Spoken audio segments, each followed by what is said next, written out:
Thank you. Thank you, Sean. We have a monitor here. It's a great picture of you. It'd be great if we could see what's on there. On the bottom, they're not seeing. Well, words like I'm do the power. What's that? You can't do it. You can't do the power. Decision authority board and for the council. That we can be in the record. You're not the box certified by other law. This is really happening recording. I'd like to inform everyone about maybe television next week. And some Bristol communication director are making audio and video recording of the meeting. If there's anybody else who is making audio and video recording, identify yourself by pressing the raise hand icon to that or if you've got a question. So my phone pressing star 9 on the keypad, and when you recognize the police station. To see that, yeah. Jason. Good morning, everyone. Jason Graziosi with the Nantucket Current. Thank you. Thank you. Thank you so much, every times. Thank you.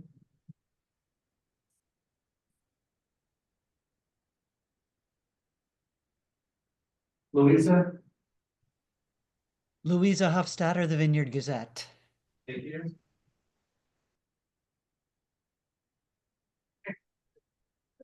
Just as an FYI, everybody who chimed in from audio sounded great, but we can hardly understand the speaker.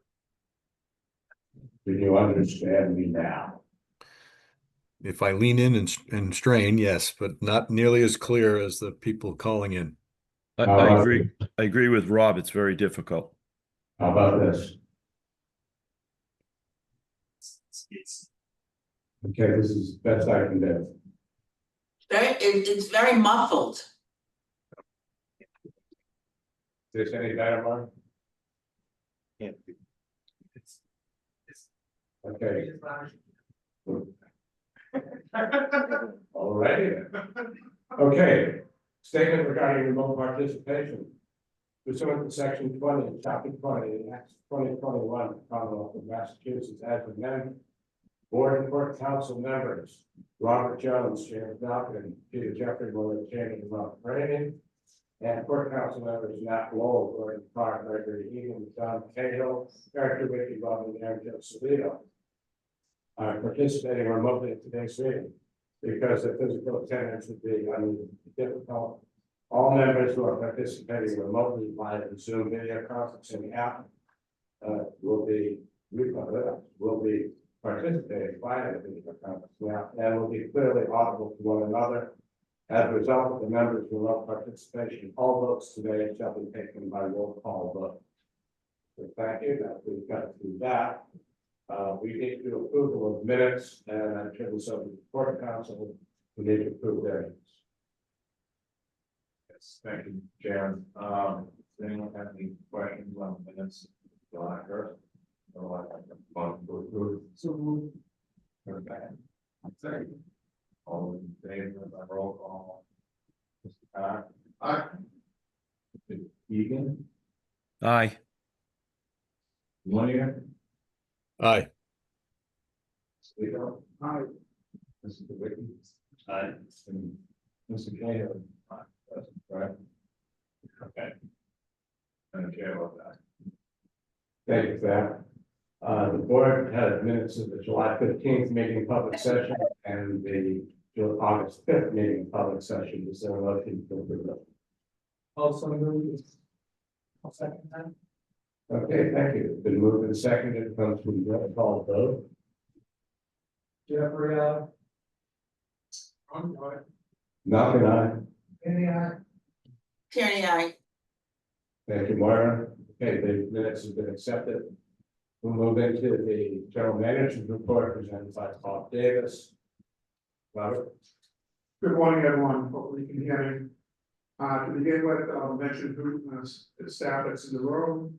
So Sean Driscoll is running the Zoom. We have Mark Rotham, Allison Butcher, Janice Kennefick, Mark Anderson, Paul Hennessy left the room for a moment to see if they can do something about EDC. Stephen Coleman, Angela Campbell, and Terrence Keely in staff. Also point out, Paul Hilton, from CCIPA is here, as well.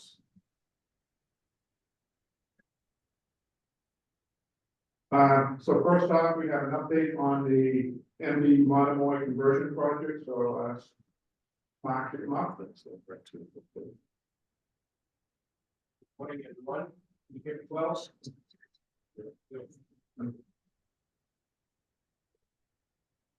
Right up to the mic. So we're continuing. Mark, give it a minute, so. We're continuing in the final stretch of the Monomoy at Alabama Shipyard. And we have a undocking date right now scheduled of 25 August. And this photo here is the Monomoy stern quarter as of 11 August last week. Slide. Propulsion shafts are installed and coatings are subsequently first coat has gone on the exterior hull, and the rudders now hung in place. And as you can see, this is a good view of the underdeck of the stern extension. Next slide. As you can see, what we've done in this photo is to get lower speed maneuvering improved, getting better water flow to the rudders. We've done a skate extension, and we're going to evaluate this on the Monomoy and how it may pertain to the other vessels, two sisters in the fleet. Next slide. This is probably, if you remember, we had some earlier. We did some steel renewal underneath the heel coolers, and that's all installed. This is all in preparatory for undocking. Next slide.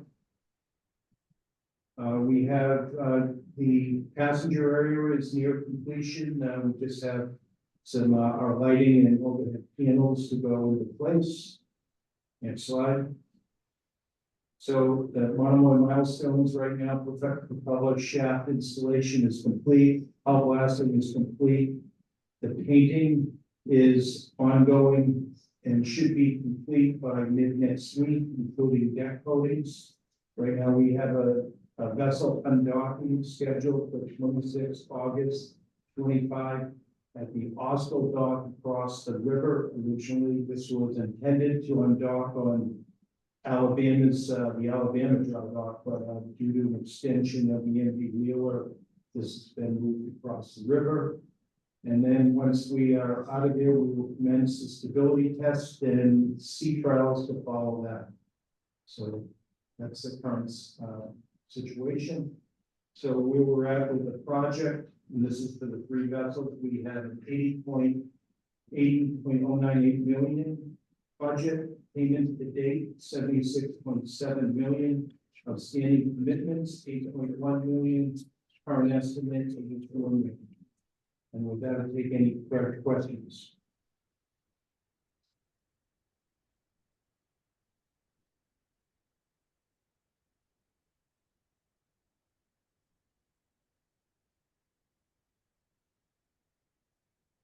Thank you very much.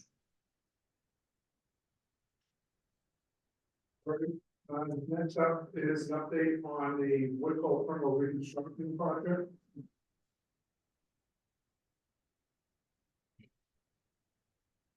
Starting with the slideshow, first off, we have the electricians working on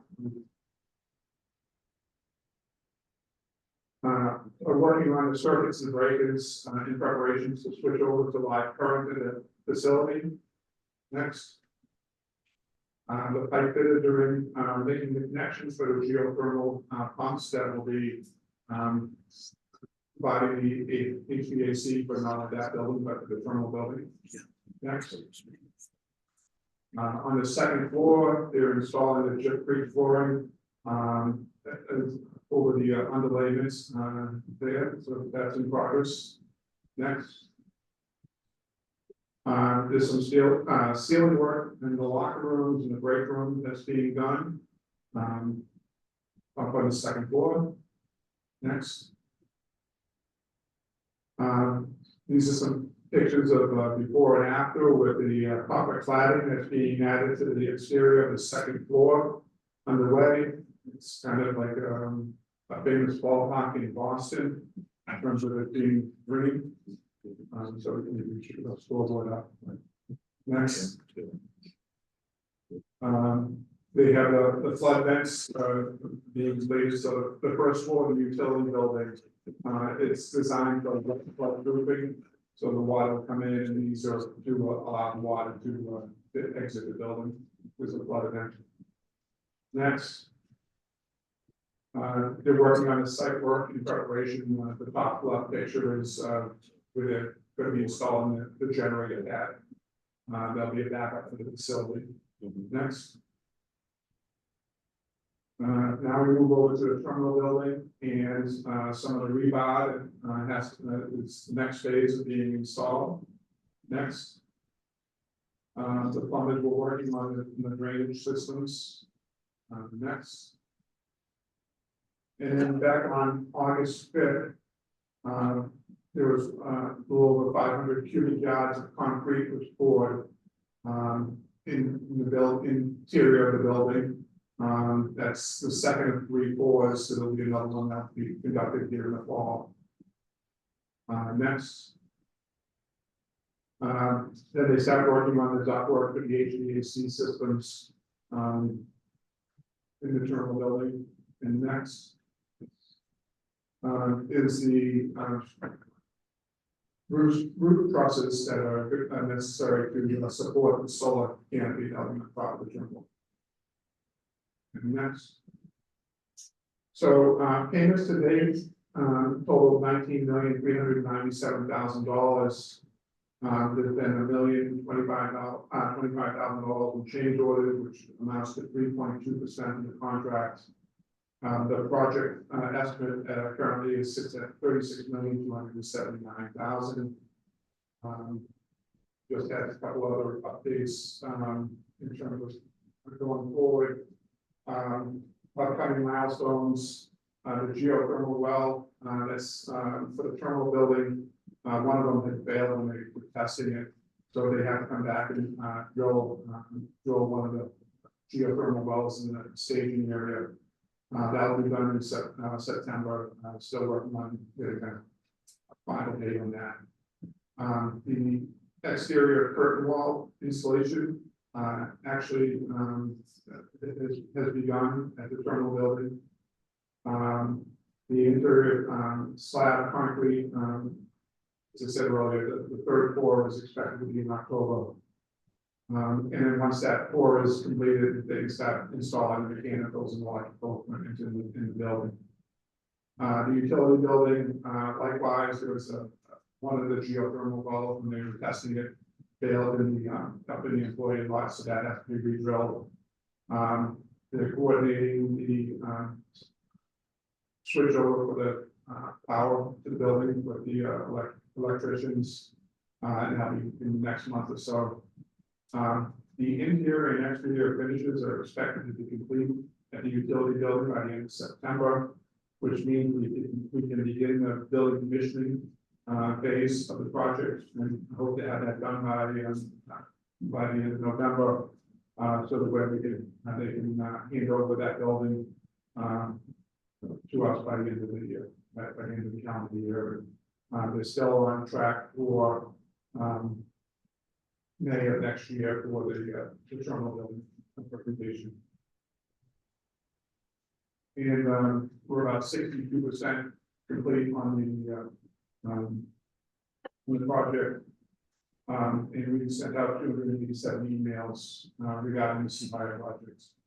Over the time. That I have any questions. Thank you for capital.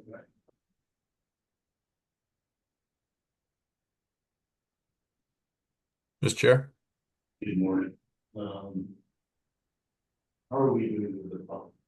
Is that stopping the more engagement? Hey, Eric, can you speak up a bit, please?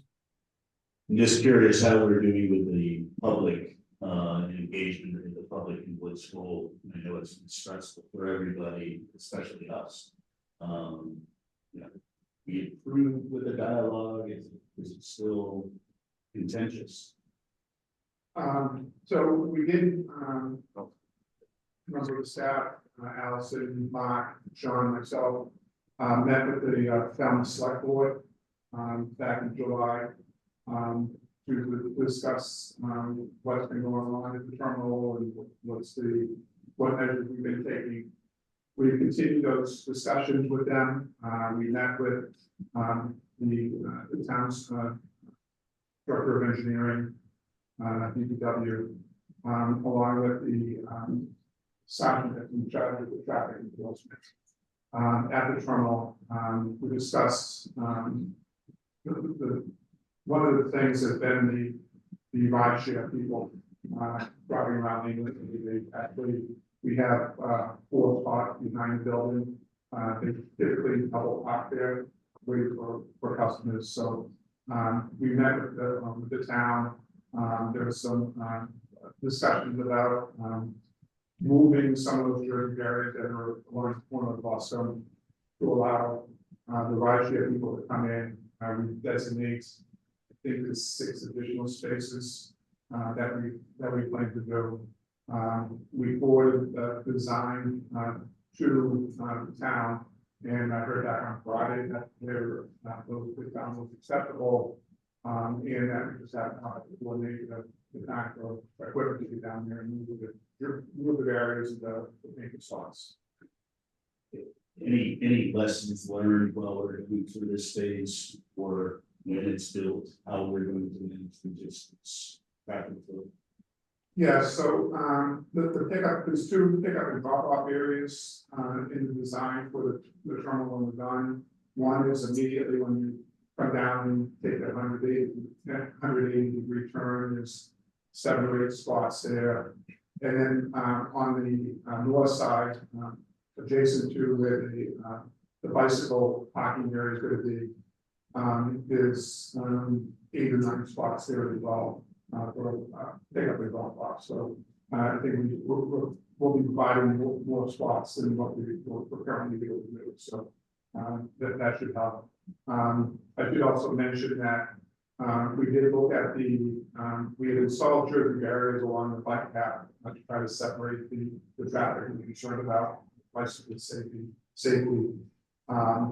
The lease that we had required the 8-foot path, no less than an 8-foot path, which is what we did, but we did go back and look at it, and I think we were able to bump that out another foot, I believe, to widen that area just to give a little safer routes.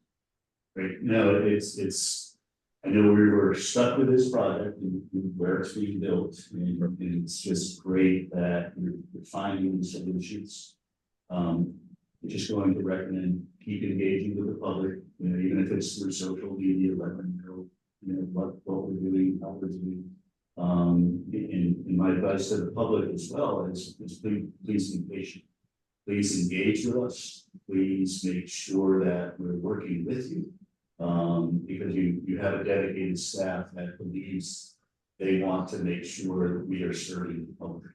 And I just see good things happening with a situation that you didn't have control over from the beginning. So thank you.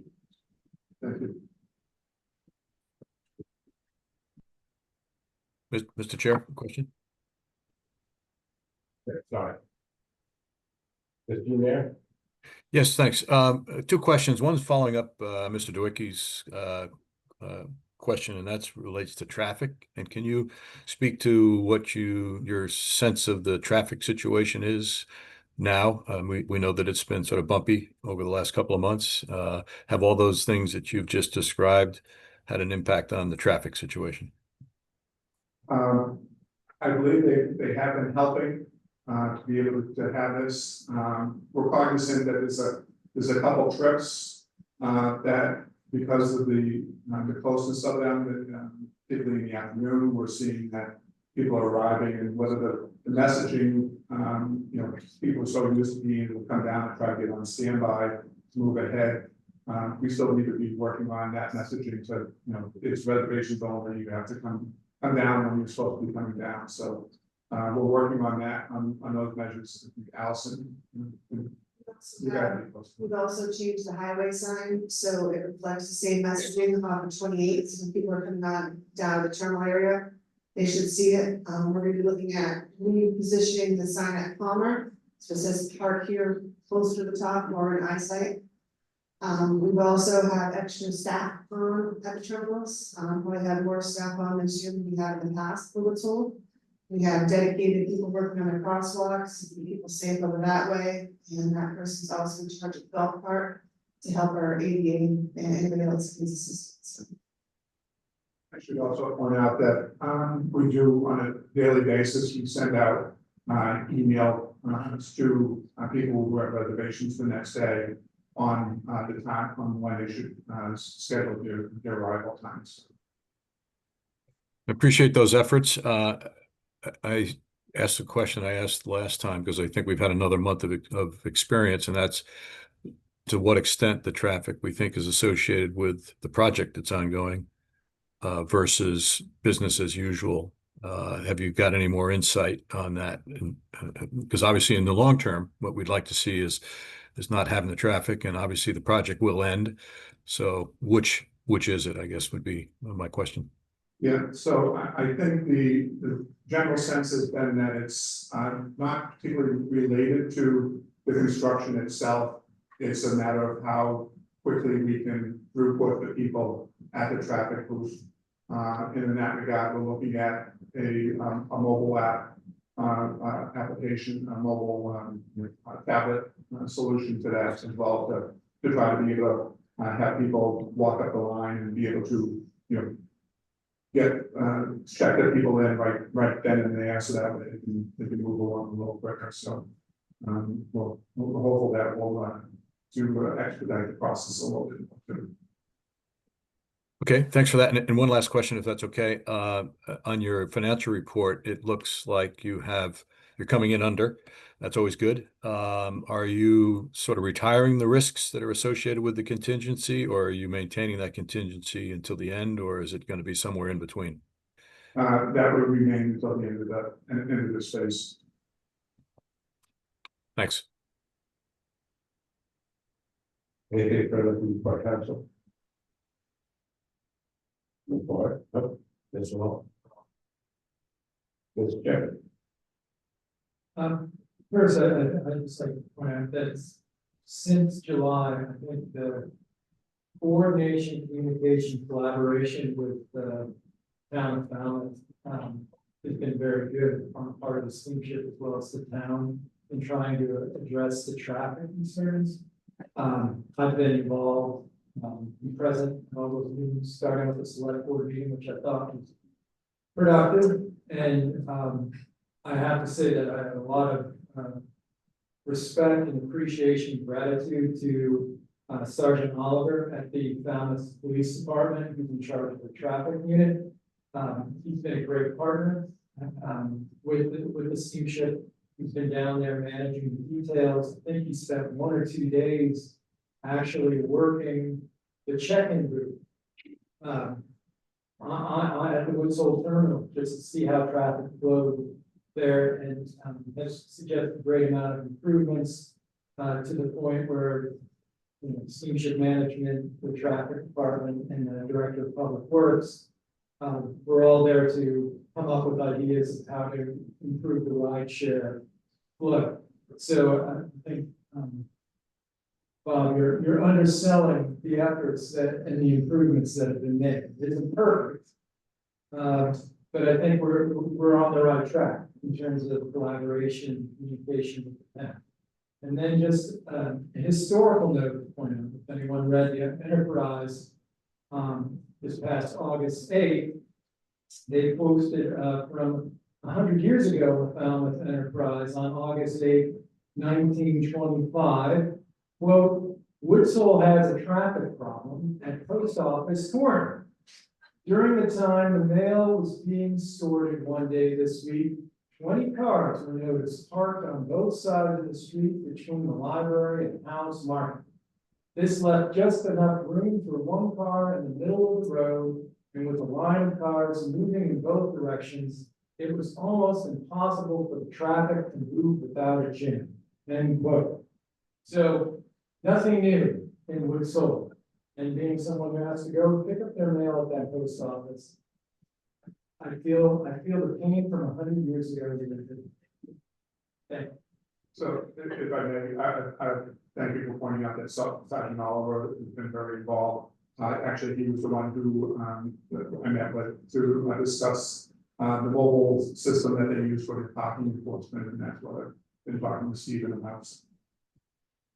Thank you. There's no question that the entire state and many communities in Massachusetts and on the coast, as well as the have issues with congestion and traffic that we're all dealing with and we live with because of where we are. And that's a problem that is not simply the fault or the cause by the Steamship Authority.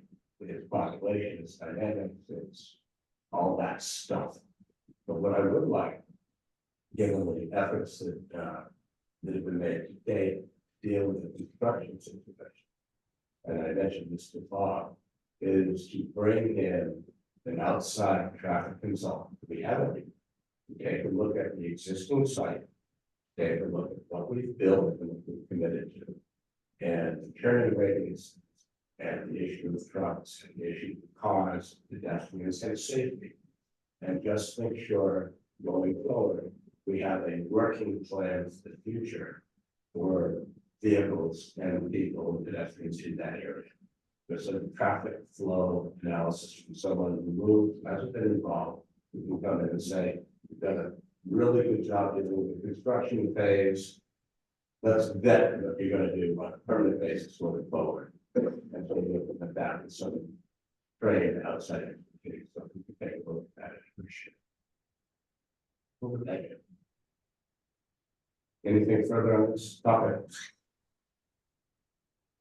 Okay. Thank you. Reservations. All right, so next we just wanted a brief update on the reservation system replacement, and Mark will address that.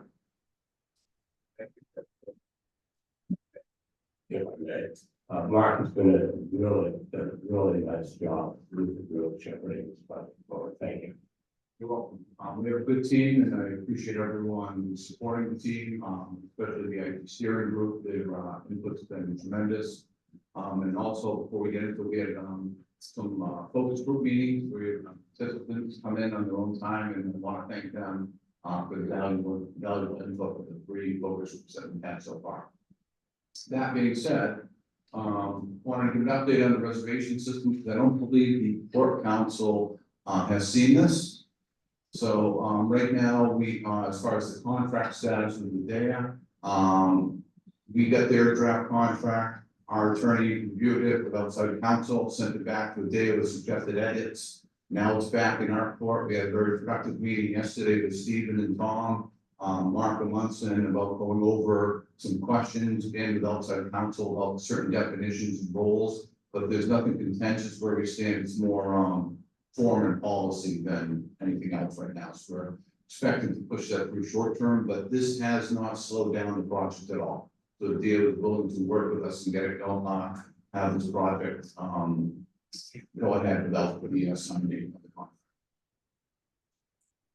So here's an update on the project calendar for what we have, and there's many facets to this project. It's not just replacing the system, but as far as the system goes, right now we're currently in the setup analysis, which will go through October. We've had 2 meetings so far. One was just looking at the organization and how to get high overview of the their software works. And the last meeting we had was about setting up the vessels and the allocations and how their methodology works. And we have a homework assignment to build all these vessels out and give it to them, and they're going to prove it to make sure we have a good comprehensive understanding of how their system works.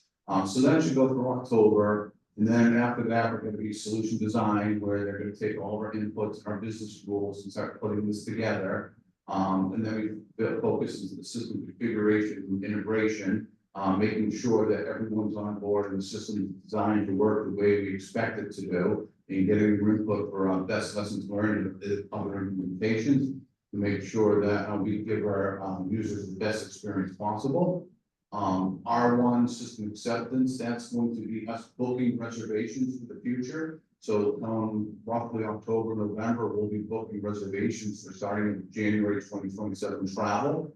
We'll be doing R1 training at this point, and then we'll be deploying it. R2 stands for when we're actually collecting the tickets, printing the tickets on person, scanning the tickets, where you'll actually see this in person when you're boarding the boat. So that'll happen roughly in January of 2027. So that's just the reservation system itself, working with the data, that is very valuable, different ways of looking at things, and that will continue to happen during our conversation. We've had 2 out of about 20 discovery meetings so far.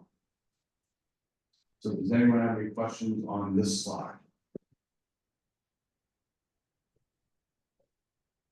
There's a lot to unpack in that slide. Yes. And if you go to, I should say that, Sean, every IT governance meetings posted online, yeah, the last one? Yeah. No, I'll get to that. So if you go to our YouTube page, you'll see the IT steering committee where it's more in depth than I'm just doing a high level now. To save time for. Okay, so then, as mentioned at last month's board meeting, this project has a lot of supporting aspects to it. So the first column is we have the reservation system where the link vectors are there. We have the SSDs right now, which are marked amongst myself. Action status right now, we're in contract review, as well as we've completed 2 discovery meetings. Our next meeting is on August 26th, and Adia will be on site for 2 weeks from September 29th to October 9th, going over our policies, procedures, seeing stuff in person. We have outside third-party vendors for integration coming to meet with them, sitting at the table to make sure we get this right. Part of this is the data migration. We talked with part of these folks, what information or customer information we want to bring over. How are we going to do that? Working with our current vendor, SaberTech and reservations, making sure what data is going to be moved or how we got to host it for customers to pull up once we go live, some of their old transactions. Steve Coleman's the lead on that. We're still in discovery there, as well as signing that data warehouse and where's this data going to live, the old data.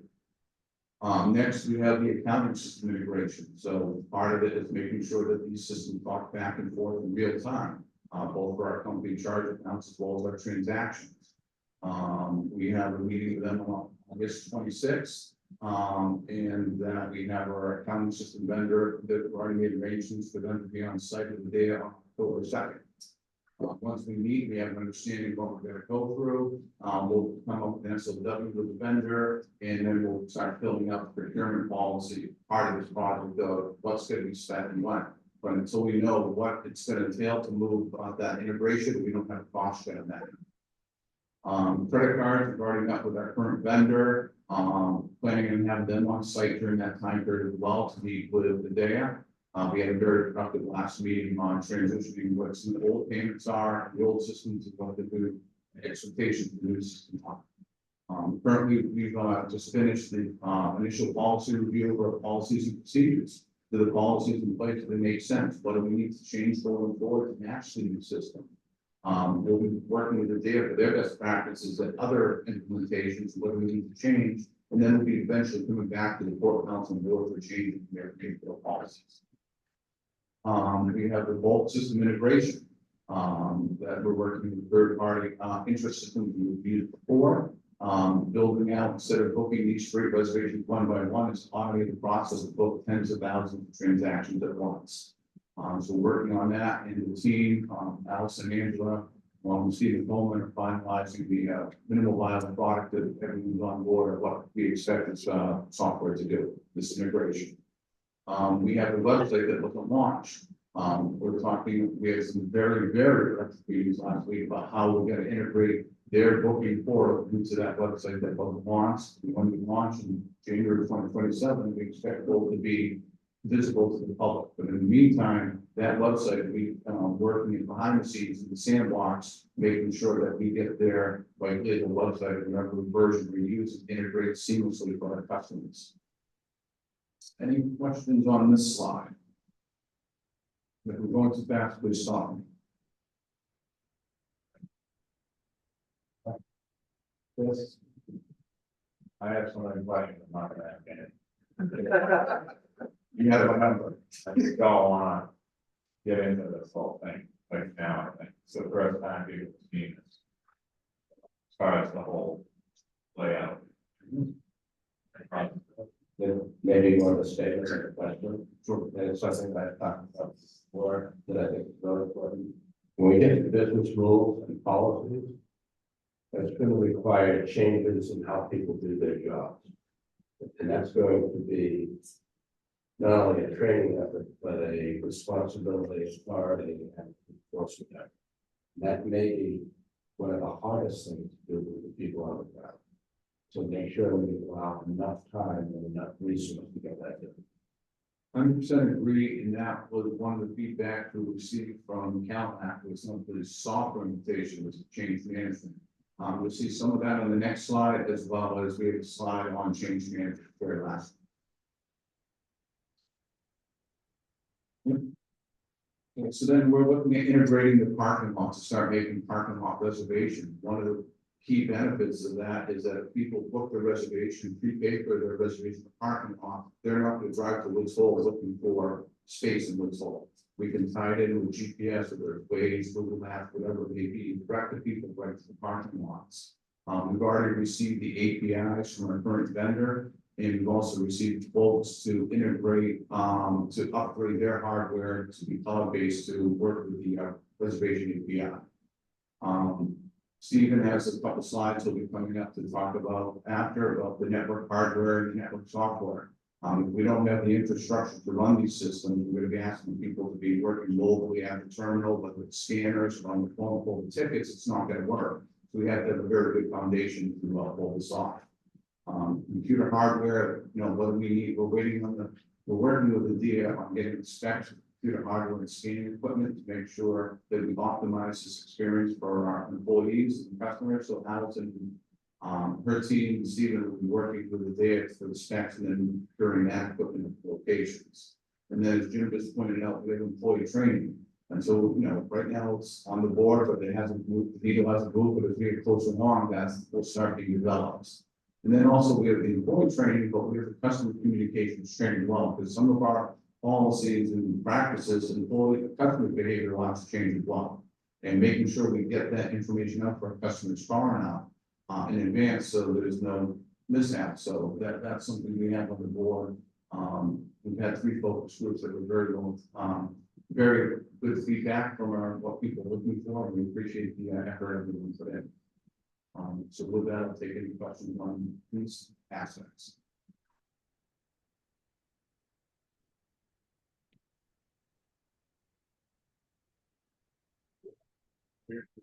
We're talking about employee training, which I'm glad that was brought up.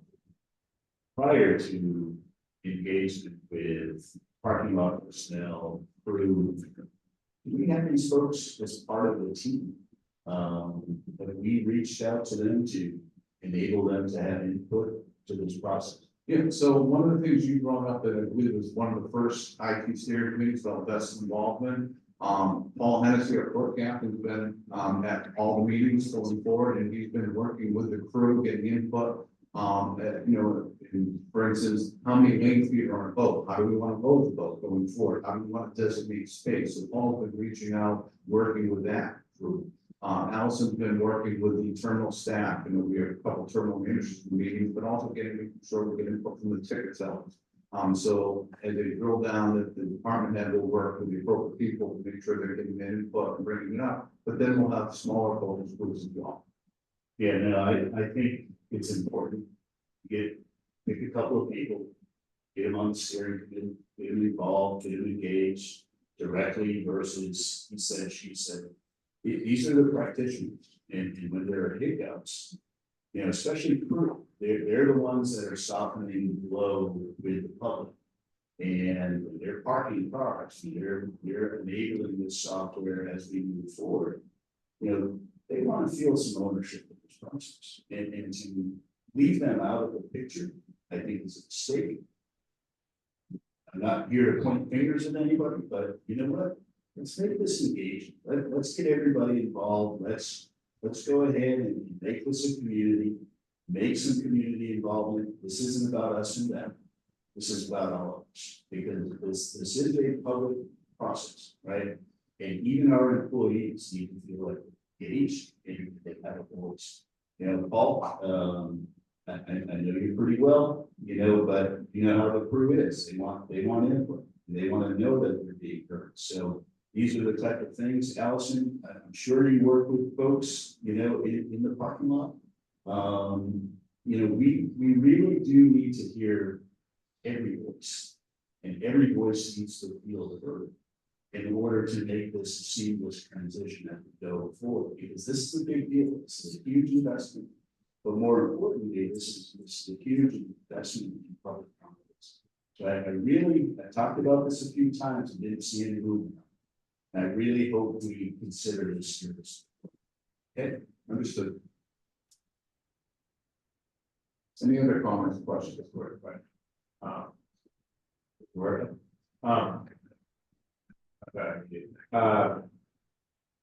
I see a separation just by looking at these slides, the main group versus the Nantucket, how things work, you know, at the dock. See a lot of vineyard with all solutions in a lot of it, especially that parking lot integration. Right. I think that I just want to make sure that we're like making sure that we, when we do engage within the finance side of it, the finance side of it, that we're keeping in mind the nuances of down there, how that operates would be different than we thought. 100% agree. For instance, we have the fast ferry model that's only applicable to the Nantucket line. The Nantucket line will also benefit from the parking integration. Instead of some people may want, instead of coming to the terminal and going back, you just have that same implementation process. The reason why I brought up Woods Hole specifically is because that was the topic we just talked about, that way of alleviating. And that's the biggest problem is down there. It's not going to change by 1925.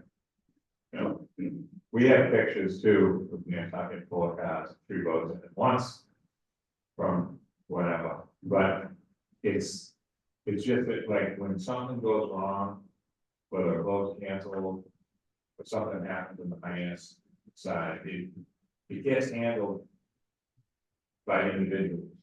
You know what I mean? And what the solution is to these things. Whereas I'm more concerned with how we book the boats, the boats, the T system. I didn't want to really bring that up because that's I'm getting in the weeds a little bit, but I know you know exactly what I'm talking about. So Allison.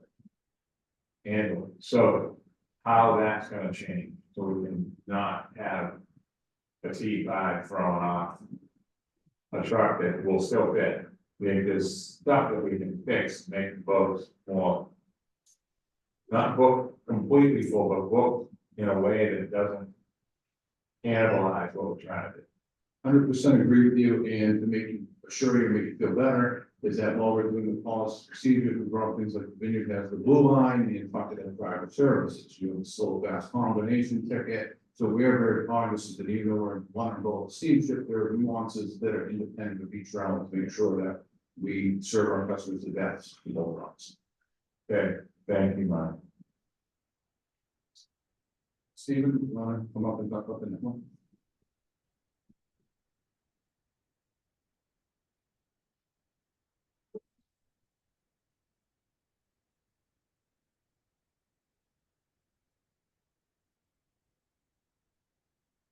Morning, everybody. Morning. We'll put upon the infrastructure assessment results, which was finalized back in June. And these are the 4 categories that were addressed. So the physical assessment, we did come across some high risk environments. One being the parking lots, master data center, and the terminals.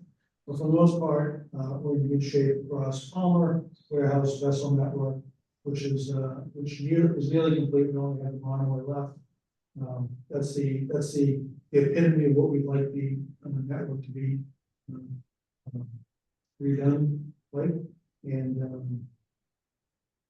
we did an architectural review of the network as well. Architecturally, it's sound. It just needs all the components, the hardware components to be replaced. Virtualization and software assessment. As you can see, the current environment in which we work, which unfortunately will be replaced with the reservation system, is highly complex. That's the first box on the high-risk environment. Like I said, to be replaced with as a result of the switching and routing config. As long as we move forward with the replacement of all the hardware associated with that, it remains medium to low. If in fact we don't get through that project, it will go on. But we do anticipate with great confidence that we will replace those components. As far as the virtual environment that we have in place, which is VMware and cloud-based Azure, we're in good shape.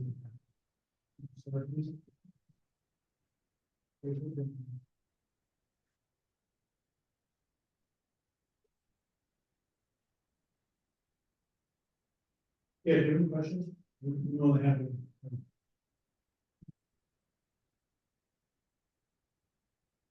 Right. Hello everyone again. So this has already come up several times, and so wanted to cover in a bit more detail some of the change management efforts that are going on. And to start with, change management is can be a nebulous term. Everybody has a different definition of it, and people have a sense of it. We thought might help to ground this discussion a little bit.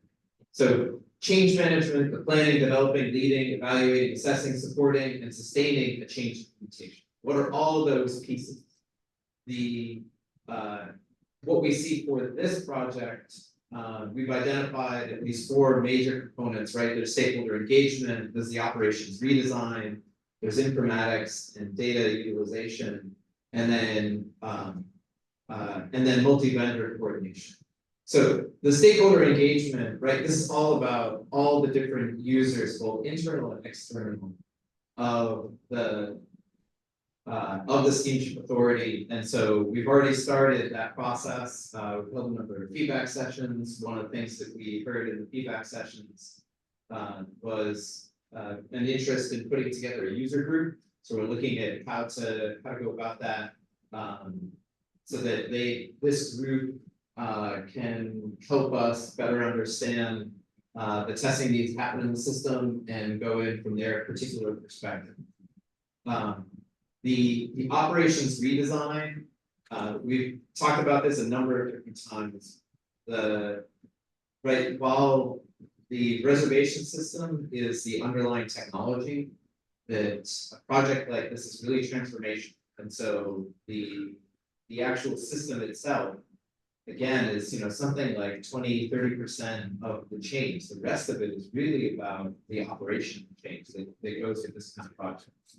And so to get there, really, changing the workflow, looking at how to do things differently, where have there been trade-offs because of legacy systems or the tradition of this is just how we do it, and really using this as an opportunity to explore those. As Mr. DeWicki mentioned, this is an engagement process. You cannot do this process without talking to the people that are doing the process. For instance, if I were to send you a memo that in a few weeks, on a day that I have not told you, I'm going to move the coffee maker in your kitchen, and I'm going to put it someplace else, I'm not gonna ask you about it. I'm not gonna get your feedback. I'm not gonna get your input. But I know it needs to be central and in a high traffic area and easily accessed. So I'm gonna put it on your coffee table in the living room. You wouldn't be happy.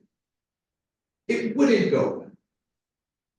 To do this kind of process, right, we need to review the process, we need to get people involved, we need to map it out step by step. And, right, especially with, high volume operations, collecting tickets, moving the line through, right? It matters if you turn right or left. And if you've been turning right for 2 decades, and then we ask you tomorrow to turn left, that's really, really hard.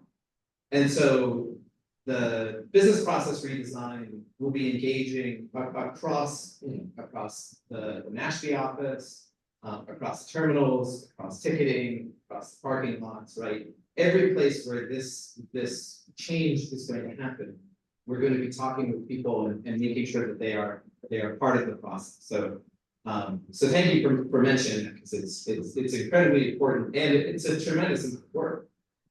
This will be hard. This will use up a lot of time, but in order for the change to happen meaningfully, we have to go through this process.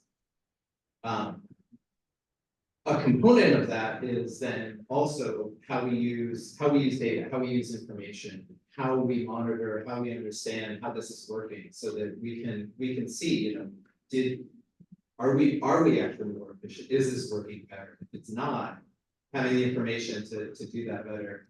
The new system will provide much better insight into the operation reporting. So this will be a major part of this, looking at what are our metrics, what are our indicators, how do we know this is working?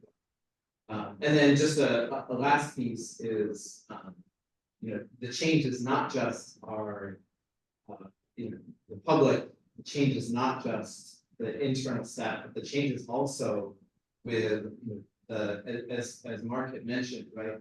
There's a huge number of different vendors that are part of this. There's a huge number of connections into the reservation system that are part of this effort. And so making sure that all of the vendors are also coordinated, that are also being communicated with, are also engaged and working to a single plan, a single timeline, and single set of plans.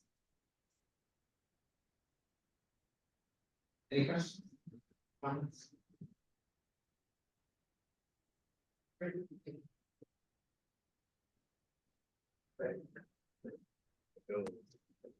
for that. I don't think anyone involved understands or underestimates the difficulty and the intricacy of this, as well as the Eric's point, the involvement of so many people to make sure that this gets done right.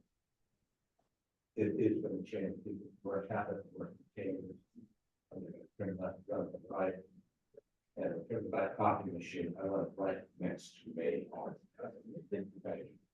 Any other questions about the project? Thank you. All right. Next, we have an update on the MD plant performance. Okay. So,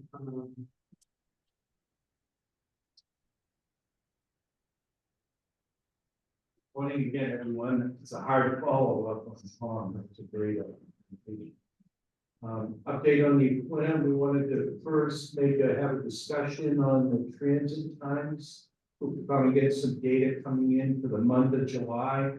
So for the plan, we have an average time of 44 minutes, and you'll have highs and lows. Oh, okay. I didn't know whether you knew that was okay. All right.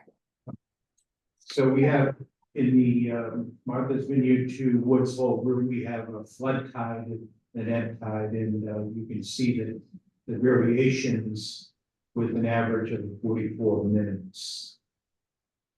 And you can see one blip where we had a wait on a slip.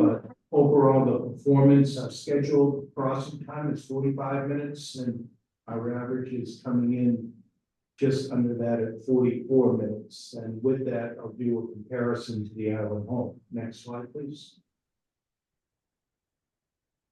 This is a slide of the island home transit times. And with that, it's coming in just with an average of 43 minutes. And again, you can see the flood and ebb tides of the transit from the island home. So we're within a minute of the for the month's worth of data for the island home. Next slide. Fuel. You should also point out that the island home being a double ender doesn't have to back into a slope. But they pointed out, so that adds a little bit of time to for those transit times as well. Thank you. With that, I wanted to next get the fuel consumption. Again, these vessels are very different from the existing vessels we have in the fleet. They have 3 auxiliary generators. We operate 2 generators in parallel for safety. And we also have 3 bow thrusters, which we regularly perform having a forward and a stern bow thruster. These are much larger thrusters than our previous, first of all, none of our other vessels have a stern thruster.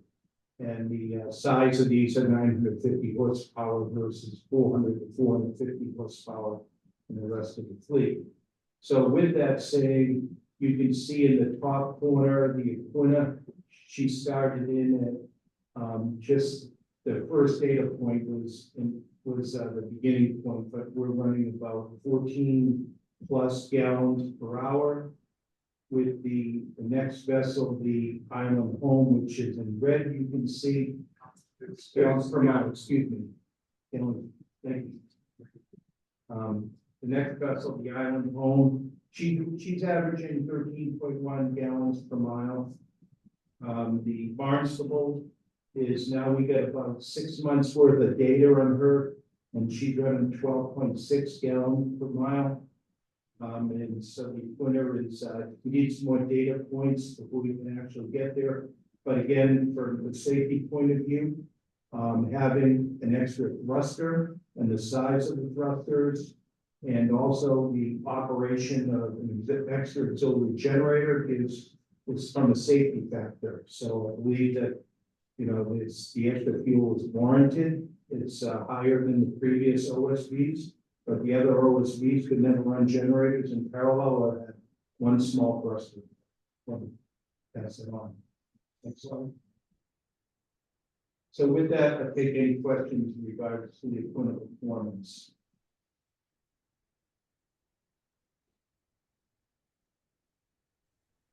Hey, Mark. Question about the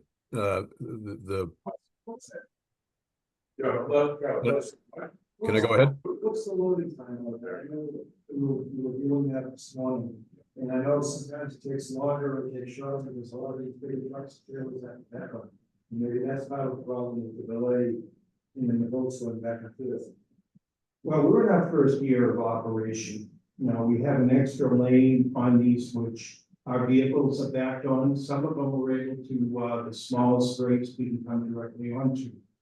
With that being said, we have the mixed loads have been much more involved in training for our shoreside personnel and our ship side, because we don't know, you could get 64 footers on one given day and a mix of cars around it. This is a work in progress. It's going to take much more time period till we get our crews better trained. Right now, we're averaging approximately 25 minutes to load a vessel, and this is much different from other vessels, which we can just, it's the same directional load in, load out. So it's much, we're working on it, our crew's getting better, it's gonna take time.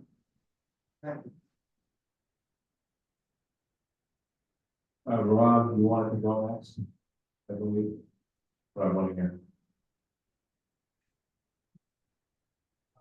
Step away. Eric. Any lessons learned, Mark? Yeah, we've been, we did a final stability change. We got a change in on the US Coast Guard in our stability letter on the 5th of August. And this is better allow us to put tractor trailers in different positions. I think that patience is required the first year of any new vessel coming into the fleet. I think, one of the things we went through, we've had a couple of issues of late with bow thrusters. And we've got brand new bow thruster starters installed, and we've had in this particular starter bearing failures and tube thrusters, which have been in the past few weeks. We've gone now to a different style thruster, but there's a lot of patience that's involved here in the first year of operation.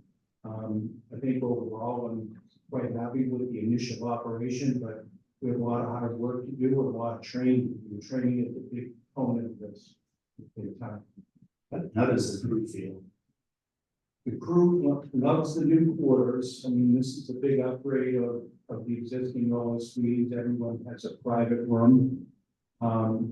The bridge setups are, the control of the vessels is, and it's much more than any other vessel in the fleet. We can bring a vessel in. I think a good test will be this weekend when we get some high winds and a lot of weather coming in, and we're going to see how they are. I just want to congratulate you, group. It's been fun to watch and watch the social media, even though things are down, you get back to speed pretty quickly and bravo to you. Thank you. Any other questions?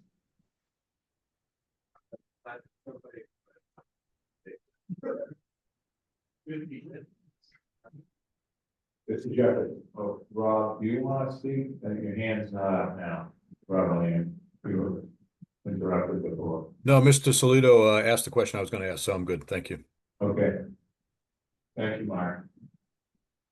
I just have a comment, request, and more so for Sean, in terms of our slides and graphics, could we, try to have a color contrast be ADA compliant, because being colorblind myself, it's a great presentation. I can't make heads or tail of that fuel consumption.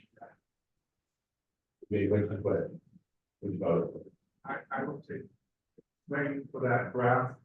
And as I was preparing, I put it in, and as I was preparing my notes for today, I'm looking at it, it's like, yeah, that's not a very good graph. But I think that what we're trying to show is that the equipment, while the first one that was out there, we're up in high 14.9 count per mile. It has dropped about 5% thus far. And I think what Mark did point out is that typically a vessel that runs on both of the routes, we typically see higher fuel consumption when it's on the biggie route because there's more dwell time. It's 7 turnarounds as opposed, on each side as opposed to 3 on the entire side. So we typically do see higher consumption on all the vessels when they are running on the Woods Hole run versus. Understood. I guess just in general, I would, especially presenting information in a public setting, as well as me, if we could try to make our slides 508 compliant for people with color vision deficiency. Thank you very much. Okay.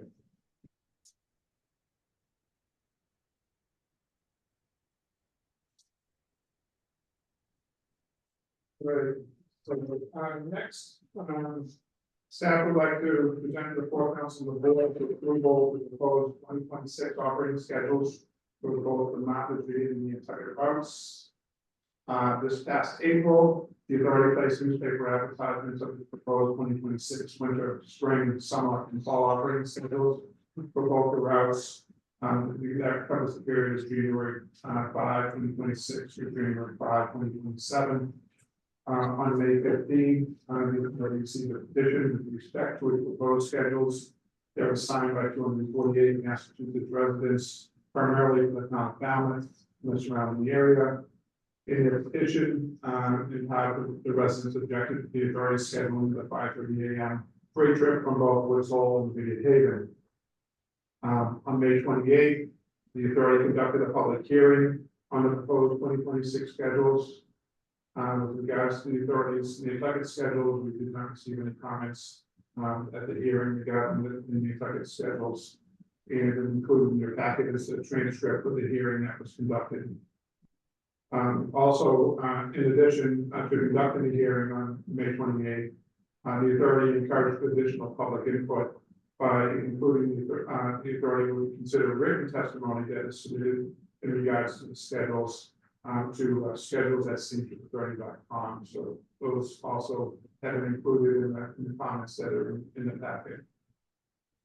So as advertised, the authority proposed 2026 operating schedules between Woods Hole and Mount Virginia. Would essentially be the same rate schedules that the board approved for 2025 and 2024, which was a reduction in the freight operating schedules that the authority ran in 2018, 19, 21, 22, and 23, when it operated 5 vessels during the summer schedule. The 2020 operating schedule was modified because of the coronavirus pandemic, but when it was originally approved, it was essentially mirrored 2019 schedules. Also included in the members' packet is a draft of the report issued on the section 15A of the Authorities Enabling Act on the proposed 2026 operating schedules of the Woods Hole, Mount Virginia, and the Kentucky Steamship Authority for consideration to accept.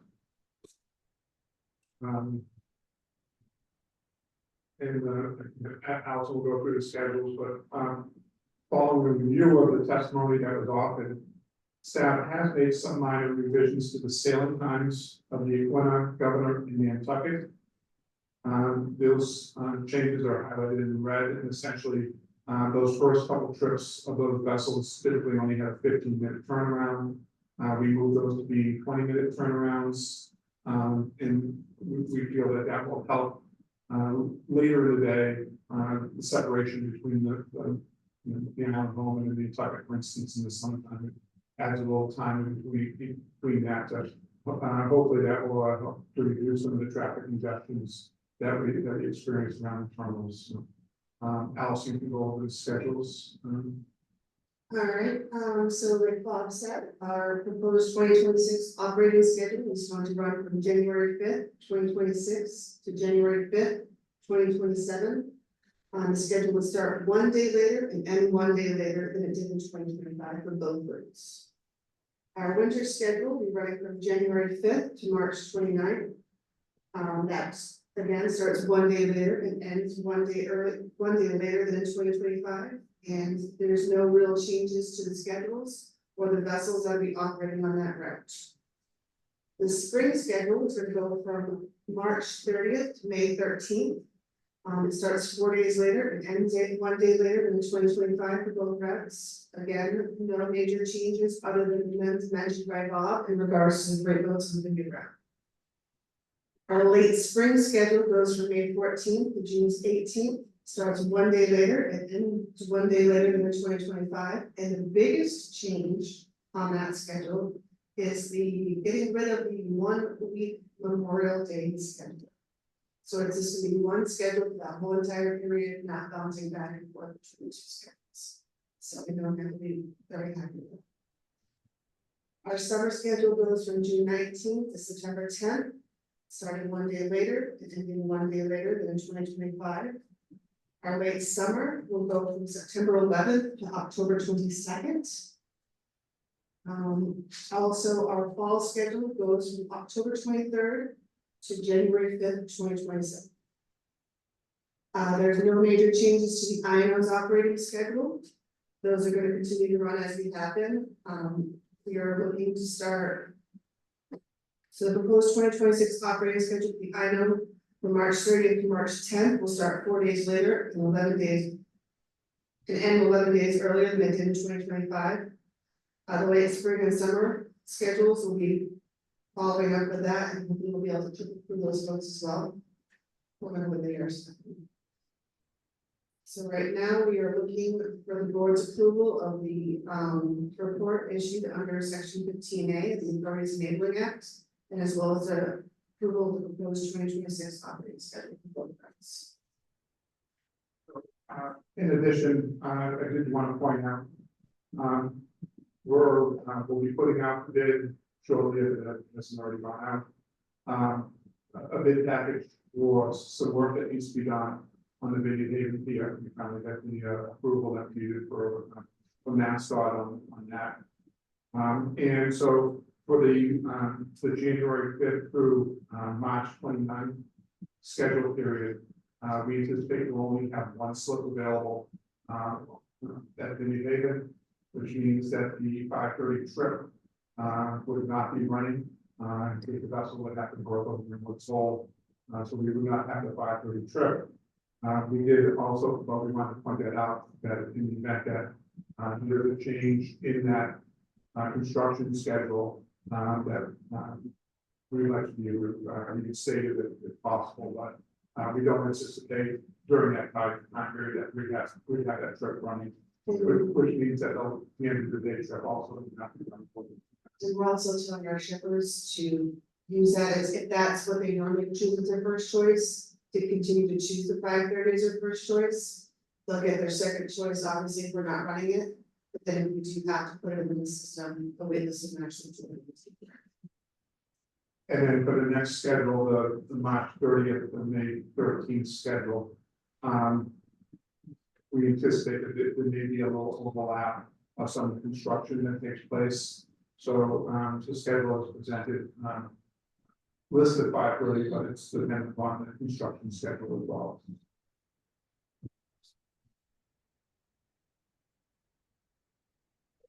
So with that,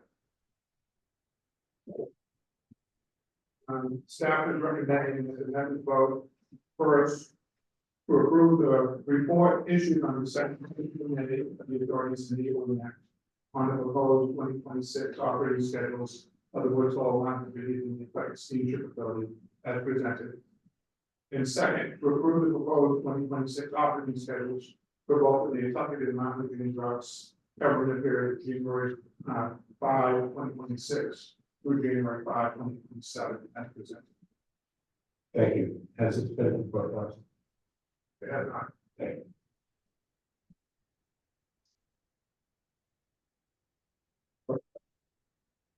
That motion, Bob, we have to do. That would be a motion that the staff is looking for. And following discussion with that's Separate vote for this.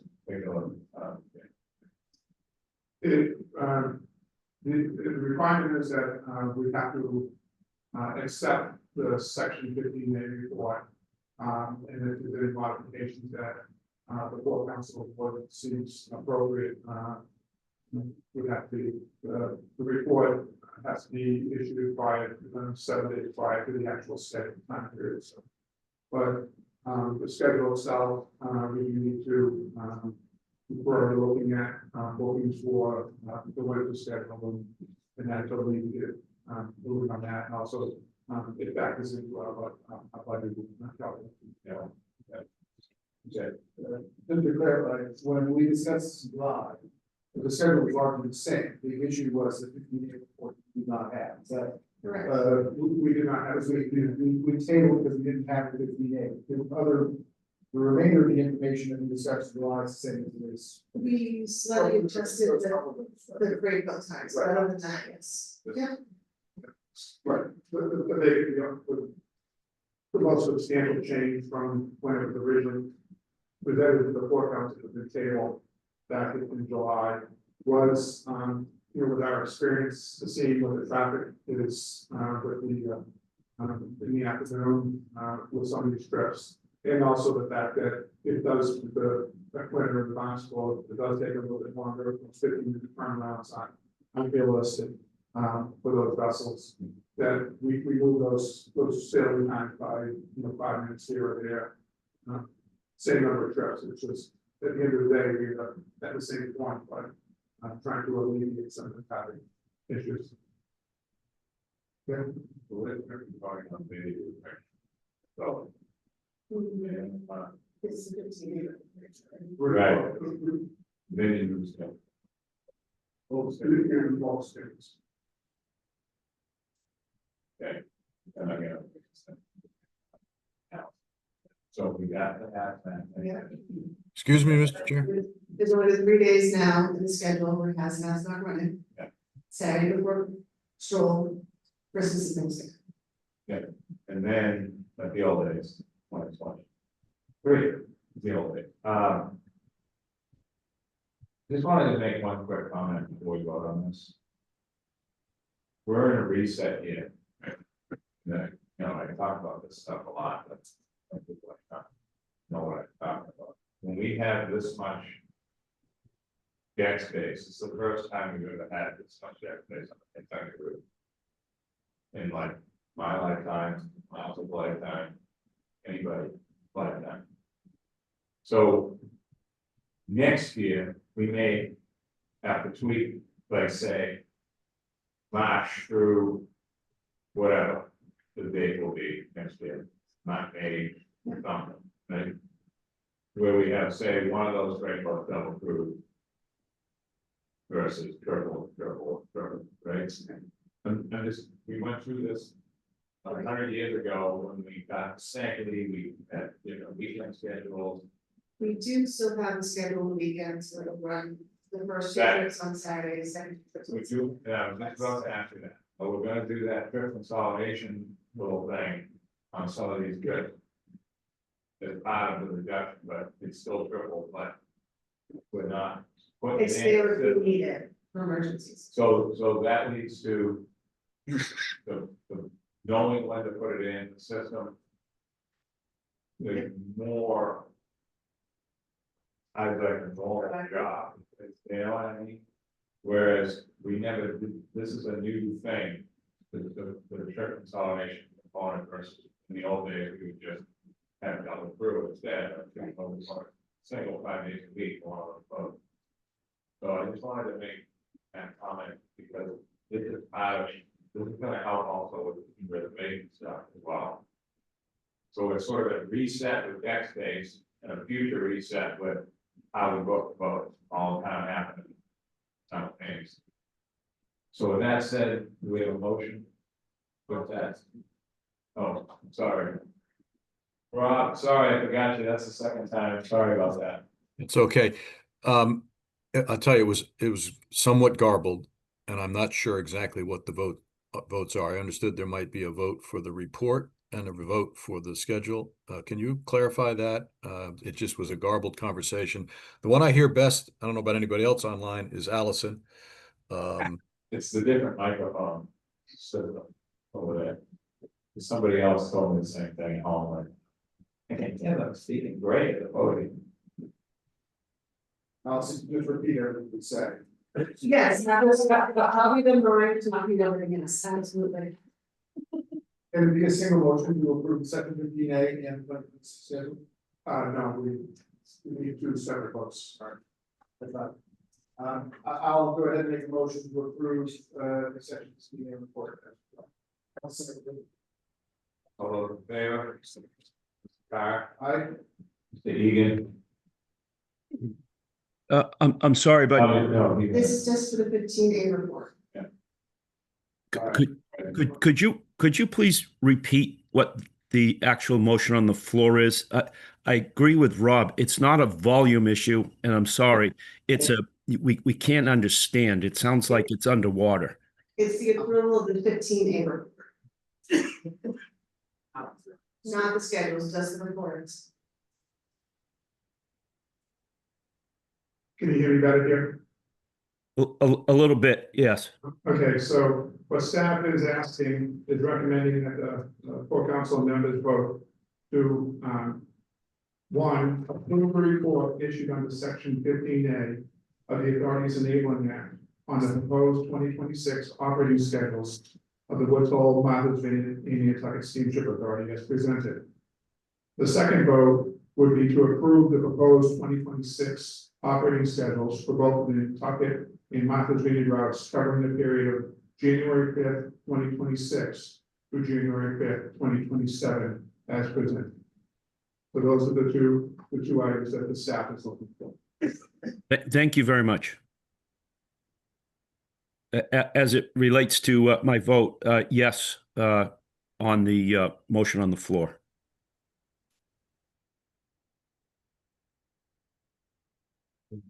You were the next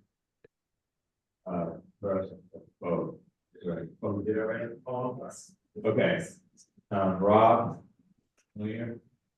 Aye. Salito? Aye. And the record? Aye. And chair votes aye. Okay. You want to go forward? Okay, so the next motion will be. So now we're gonna be voting on the 2026 operating schedule. I'll make a motion to approve the proposed 2026 operating schedule for the Catholic Mountain Grounds covering the period January 5th, 2026 to January 5th, 2027. I'll second that. All those in favor, Mr. Carr? We have an opportunity for discussion? Sorry, yeah. Sorry, Rob. Yeah, I guess I have a few points of discussion, if that's okay. Since the motion's on the floor. Go ahead. Yeah, so I'm interested to understand, I can't recall when we put the 530 boat in, but a decade ago or so. And what were the reasons for it then? And what is the reasons for it now? So just a comparison between those two kind of moments in time, if you could provide that.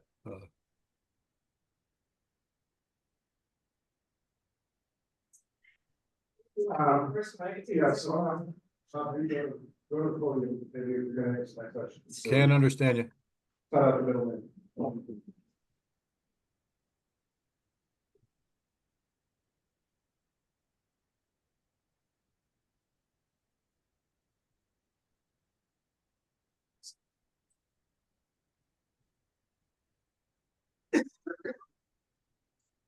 Okay, so, trying to, recall the actual, year that we had originally, started the 530 trip. What it was at the time had been because we were having the issue that the freight boat was the last boat going to the island. And we wanted to get it in front of the traditional vessels.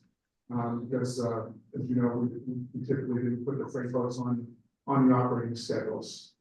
We also, as part of that, there was more and more demand for shippers to get over earlier in the day because of how busy it is in the summertime periods. And so at one point we did have it at 5:45. The crews had expressed a concern about the transits in the harbor at that time, coming and going, and so we adjusted the sailing time to 5:30, which frees up the time as a with 5:30 arriving from the vineyard is arriving after the 6 o'clock sailing time from Woods Hole. So it was we were trying to address some of the congestion issues and some of the concerns that captains had expressed in terms of coming in and out, particularly in the summer period. There's a lot of fog that they experience. So that was one of the issues. So, and I forget what was the remainder of your question. The other part of the question was the argument in favor of it now. In other words, there was an argument made when it was initiated, and now we're, you know, sort of reinforcing that. Or what's the current justification for the 530 boat? Yeah, so again, the justification that we've had in the past and we continue to have is that we're trying to facilitate getting vehicles off the roads in Falmouth and onto the islands, and being able to have those vehicles then make their deliveries before both sides of the island as well as Falmouth starts getting heavy traffic congestion. We did change back in 2018. We did change to limit the size of the trucks that were going on that 530 trip out of Woods Hole. We have limited the time we only run the 530 trip from Woods Hole during the summer season. We previously were running it pretty much year round, and we stopped doing that as one of the measures we had done.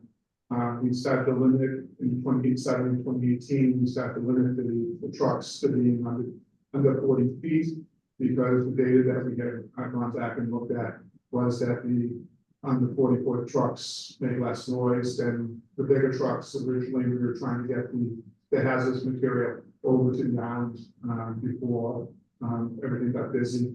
But those trucks, based on the data that we've seen, do make more noise than the smaller trucks. So those 40-foot trucks don't have J brakes by and large.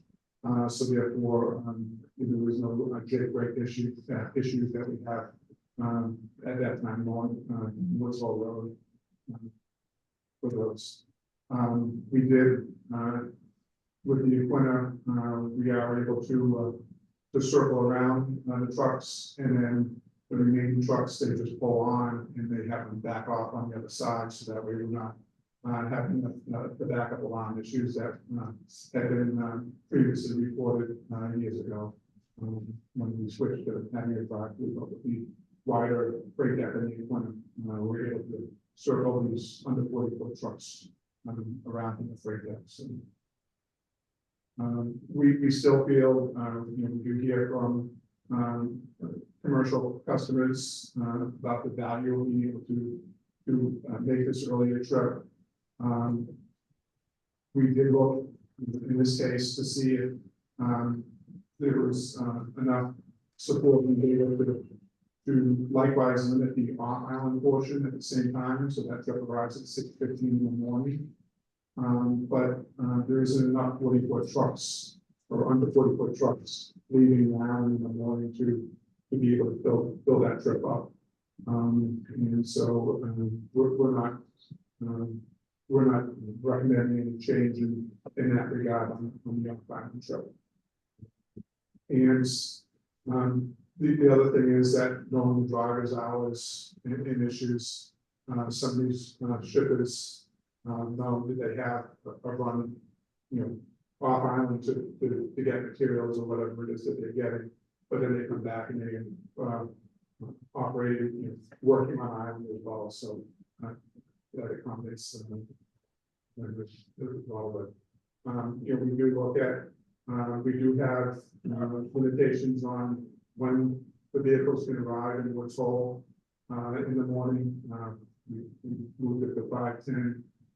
We do, Allison, on a regular basis, notify those shippers that if they arrive a minute too early, 2 minutes earlier, then need be. We also looked at being able to expedite the check-in process for those trucks at first trip to try to keep that traffic moving as quietly as possible. So we'll continue to monitor that. We'll continue to look to see what we can do in terms of easing that. But start moving later in the day.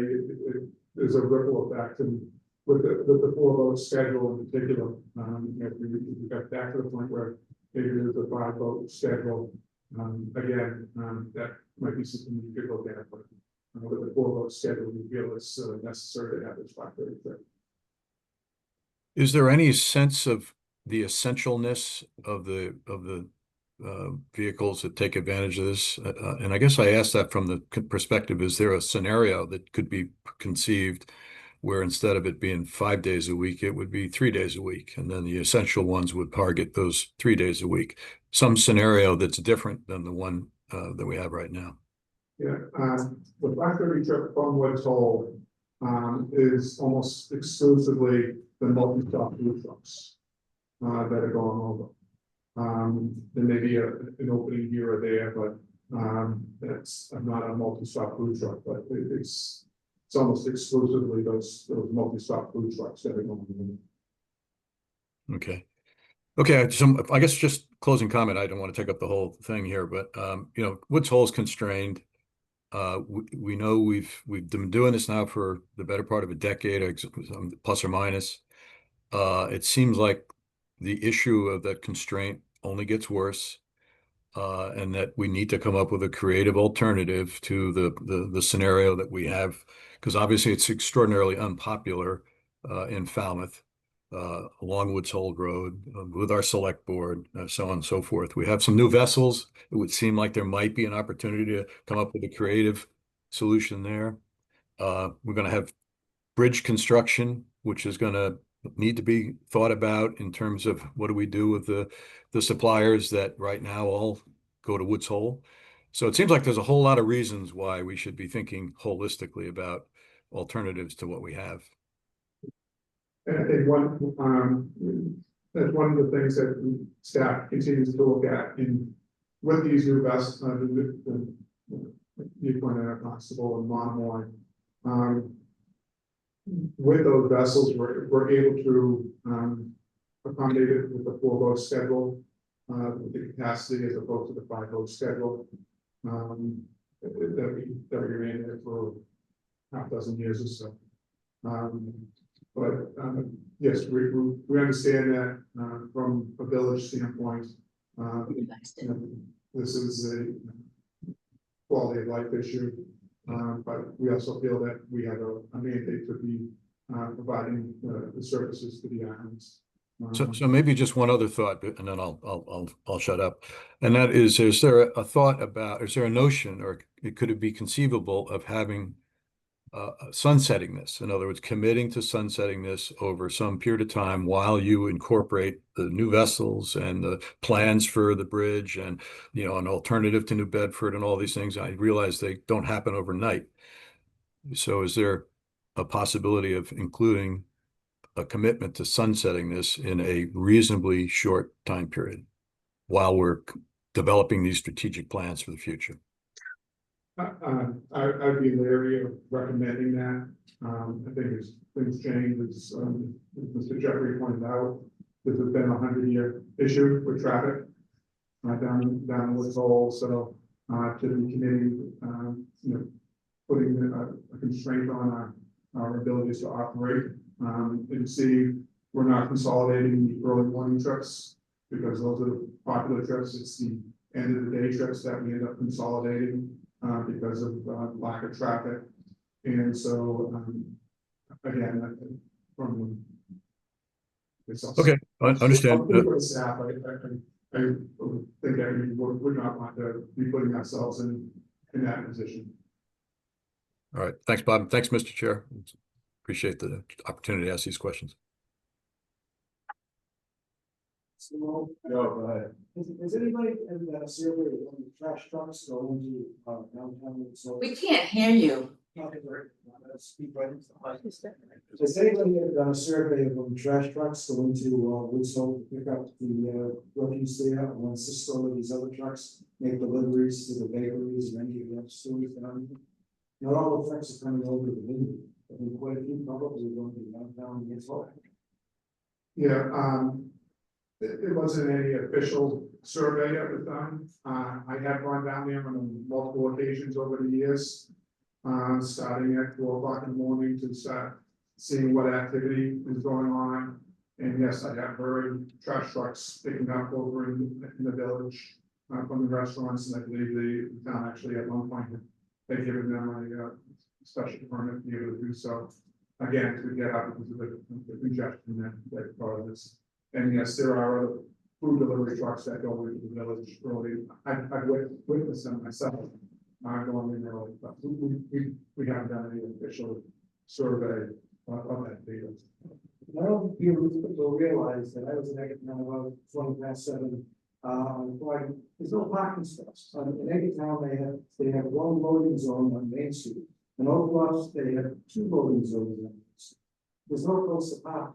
I don't think people realize the traffic problems that we have, or the amount of parking problems that we have. I know I do parking configuration on the street with programs. And after 7:30, quarter in the morning, the original parking for the need Eggtown, even for Oak Bluffs. I think the Chicos, they can put trucks in here to stop and shop, as opposed to unloading phone sets. Everybody else gets there loading from the streets, whether it's the hotels or whether it's some of the other markets. And I don't think people realize that. So I don't think what traffic problems we have. A 10-minute trip from me coming back and forth to work In the summertime now, it's almost a 40-minute trip trying to get by the airport, and in West History, it gets a little close. Thank you. Thanks, Joe. Yeah, you know, the pros don't outweigh the cons. I just don't see it. I think you can start to bump things forward, spreading a lot of chaos in the communities. And I think it's,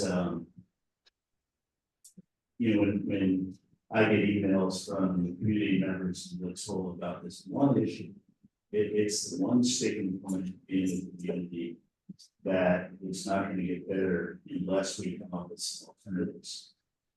The reality is, you know, just don't see the pros out of the cons. And it's the one area, by the way, that it's they've been doing great in 95% of the areas. This one 5:30 run is causing a lot of chaos. And what's worse is it's causing a lot of distrust amongst the communities that we serve. We've got to make sure we're serving the islands, but we also need to make sure we're serving Woods Hole and Hyannis, and we really do have opportunities in the department, whether it's using pre-existing facilities or using, you know, coming up with an agreement with the port in New Bedford.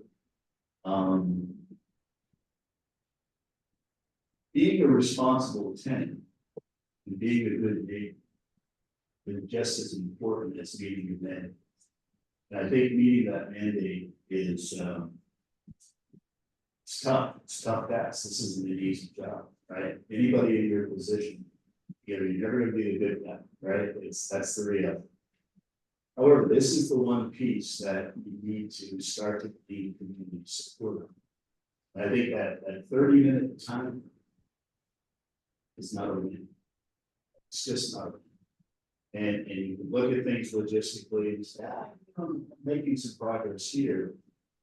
But the fact that you've got two communities over it isn't worth it. And I don't believe we fully make our mandate as a community-based entity for a companies.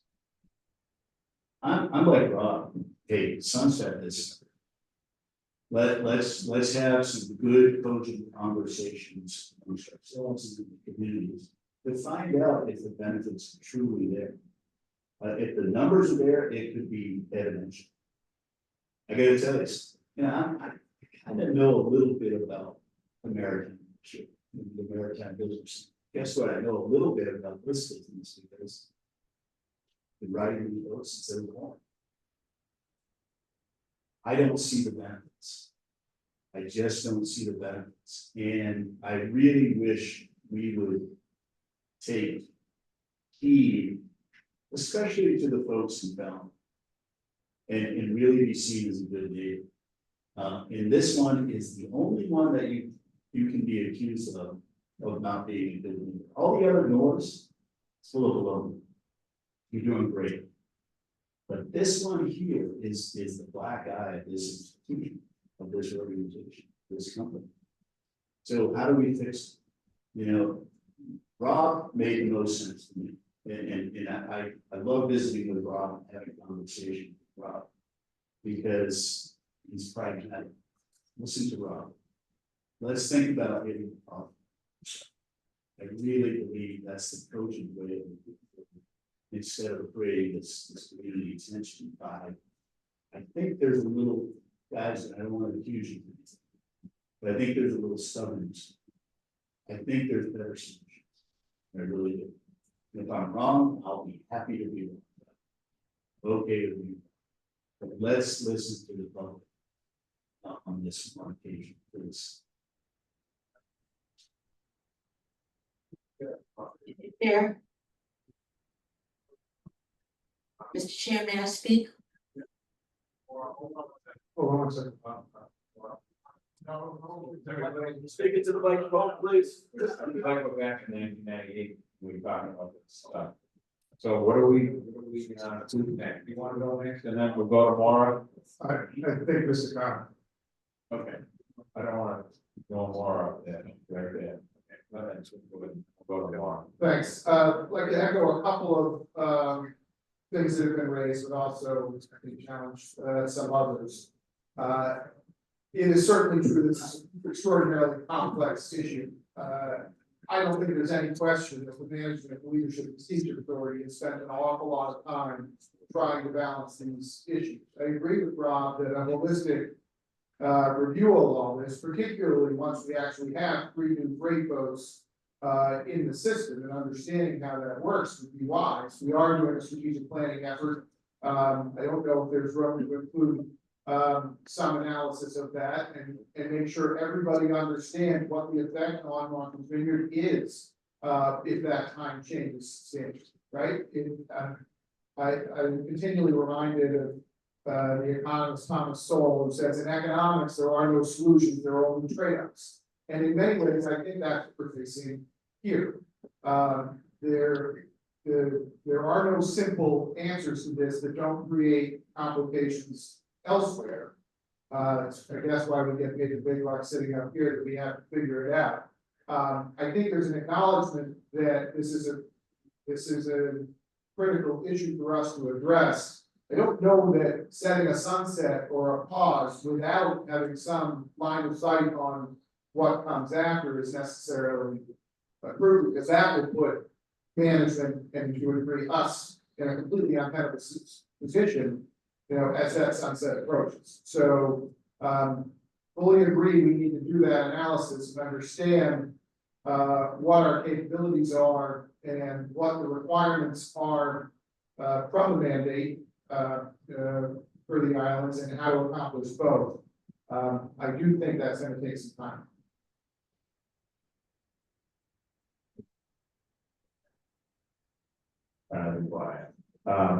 Maura, you go ahead next. Yes, yes, thank you very much. I don't think we can forget that our relationship with Woods Hole is a very, very expensive relationship. Mr. Tawicki said that this is the only, you know, real area in which there's a big controversy. I don't know the exact numbers, but I do know that the cost of our new Woods Hole terminal is substantially in excess of what it needed to be. Because of the adversarial nature that Woods Hole has with the Steamship Authority on certain issues. And no, I don't think we should forget that. I don't know, Mr. Davis, do you know what the additional costs have been after all the neighborhood involvement in the meetings and? Yeah, I don't have a figure off the top of my head. I know in terms of it, you know, we tried to be a good neighbor. We did engage with the business association. I can't hear. Could you speak just a little bit more slowly and into the mic, please? Yeah, sorry. I don't have an exact cost estimate of what it entailed, but as trying to be a good neighbor, we did work with the business association, the community association on the terminal design and the placement of that. As a result of that, I know that it was in excess of $1 million in design change that took place that pushed us back. And as a result, we get COVID, which cost another year. So we're easily 2 to 2.5 years behind on that facility because of some of these changes, and granted some of them. The COVID. How about the time delay? When was that building initially scheduled to come online? We anticipated originally that that building would be online already. When? I want to say it was 20. I want to say it was supposed to be 2021, but don't hold me to that. I mean, it's just, you know, our basic function is to provide service to the islands. And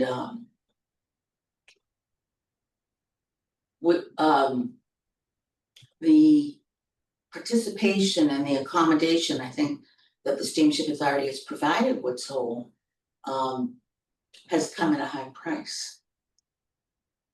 And a high price both to the authority and to the islands in terms of if we eliminate this important trip. And I think we have to recognize who we are serving. We certainly want to be good neighbors, but we have to recognize our charter. That's what I want to say. I'll correct myself right now, I know it's not actually. Pardon?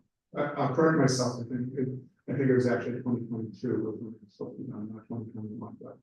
I think in hearing from the members, the board council members, obviously, everyone on both sides of the aisle on this are concerned about the impact that our service has on all the communities that we serve. And, to be able to go back and trying to look at this, as part of our strategic planning, I think that's, an element that we have here as well, so, obviously, I don't want to shut the door on anything, but I just don't, Mr. Nunez commented earlier, I'd be hesitant to want to, establish some sunset without first exploring what the ramifications of that would be.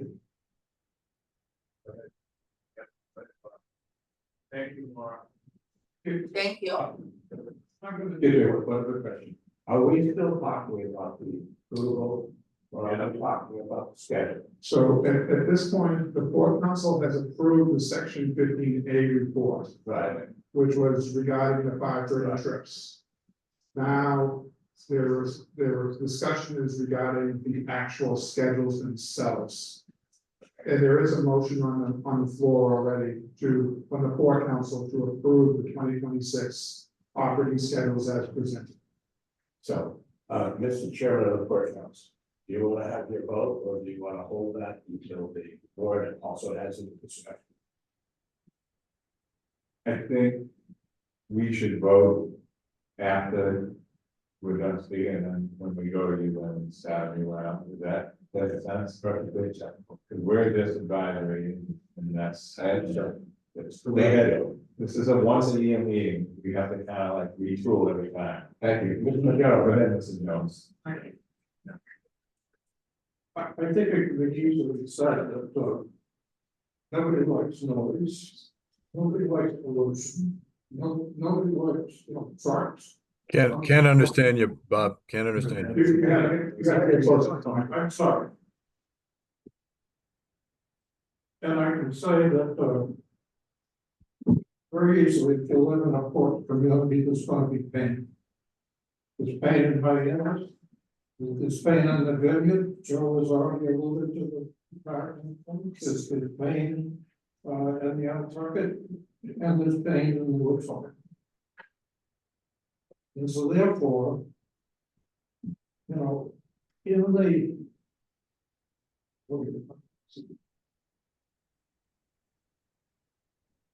I looked some stuff up in the Bureau of Massachusetts Transportation Statistics.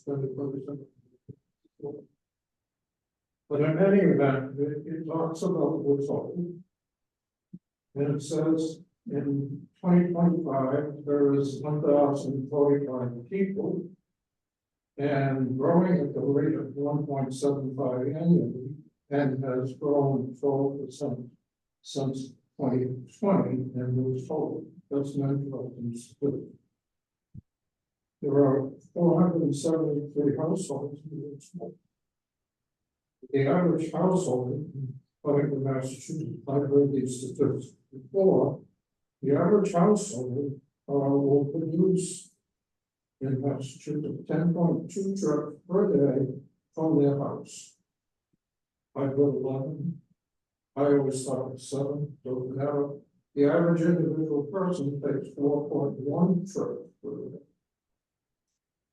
And if you apply those trips, into Woods Hole, 473 times 10.2 or 4.1. Woods Hole generates a lot of traffic under Woods Hole and has to take responsibility. The steamship will certainly have to take responsibility for the amount of traffic and how it's handled and things. And we know the problems of it. Cape Cod Chamber of Commerce said it's 10,000 trips a day on Woods Hole Road. That's phenomenal. If you went into the urban Carpus report, it said that about 2% of the trips coming across the Cape Cod Canal with the bridge in Varsity goes to the steamship authority. So where do the rest of those 98% trips come go to?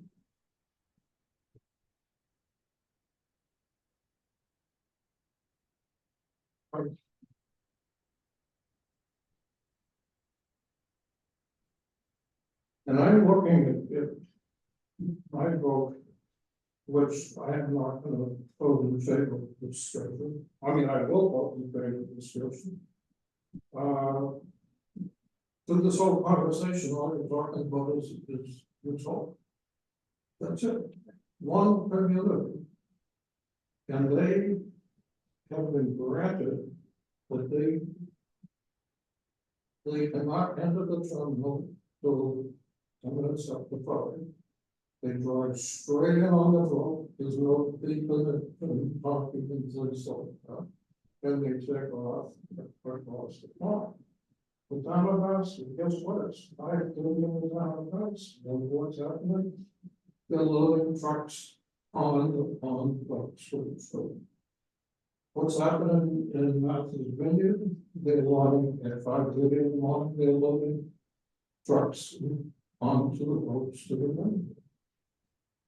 Nantucket takes off a little bit later, but in the Hyannis, which is the busiest harbor on the Cape, we have at 2-3 o'clock in the morning, offshore lobster boats. When they are ready to go off the banks, we have recreational fishing boats and a fleet of them that leaves at 5 o'clock in the morning for the Grand Banks. We have the steamship authority that leaves at 5:30 in the morning. We have the High Line. We have 2 major ferry services with far more traffic in and out of the harbor than any other port on the Cape. And they'll leave at, I think it's 6:10 in the morning. And they to disrupt the traffic in the schedules by deleting a schedule doesn't solve the problem of getting the produce and things to the office. When the town of Falmouth has, I think, 33,000 residents, and they explode to about 100,000 in the summers of the beaches. It's a very problem. The town of Barnstable and Hyannis has 14,000. To have a district which would mean the harbor and the officials and things like that, about the same size of the Woods Hole, 2-point-something square miles. And when you go the vineyards, it's shocking. They get about 20,000 year-round residents. And it explodes, it's up to 200,000. I mean, is that true? Okay, you said 130. I've seen that, and I've seen that. So, 130 Back, yeah.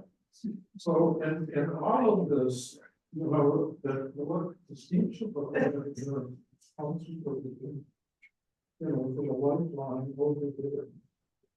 The residential, population needs to be fed.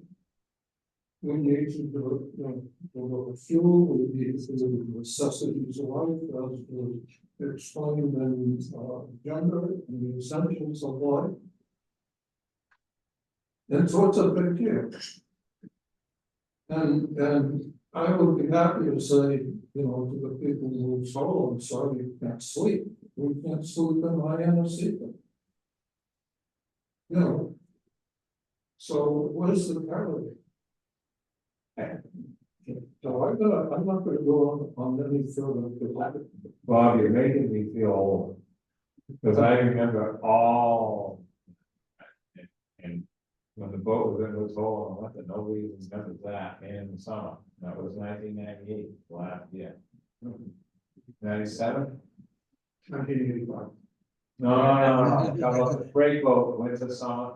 Oh, that, yeah. Yeah. I thought you were Which, by the way, was really efficient, but you know. I thought you were referring to. Oh, 85, I got that one, Bob, that's all set, that's when our prices started going up, the minute people could come in, yes.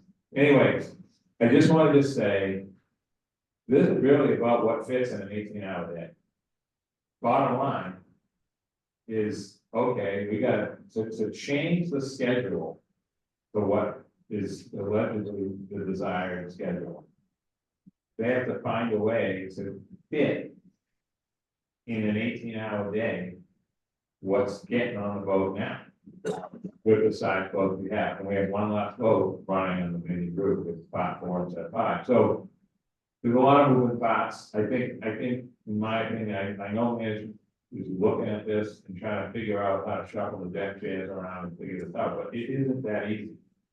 To do on your route, on our route, it would be really easy to calculate all that, but not on your route, there's so many boats and they're so tight. How that could all work is not throw people off the boat that need to be on the boat, is where the problem comes. So. Who made the sections, like 2 hours ago? Okay, I forgot. That's not because, yeah, yeah. A lot of that. So, are we ready for? The second roll call, right? So we already did you. No, I just made a motion. Oh, you did? Yeah, Mr. Guy made a motion. Okay. Yes, this is the second. Yeah, I was prepared to go. Okay, so who wants the second?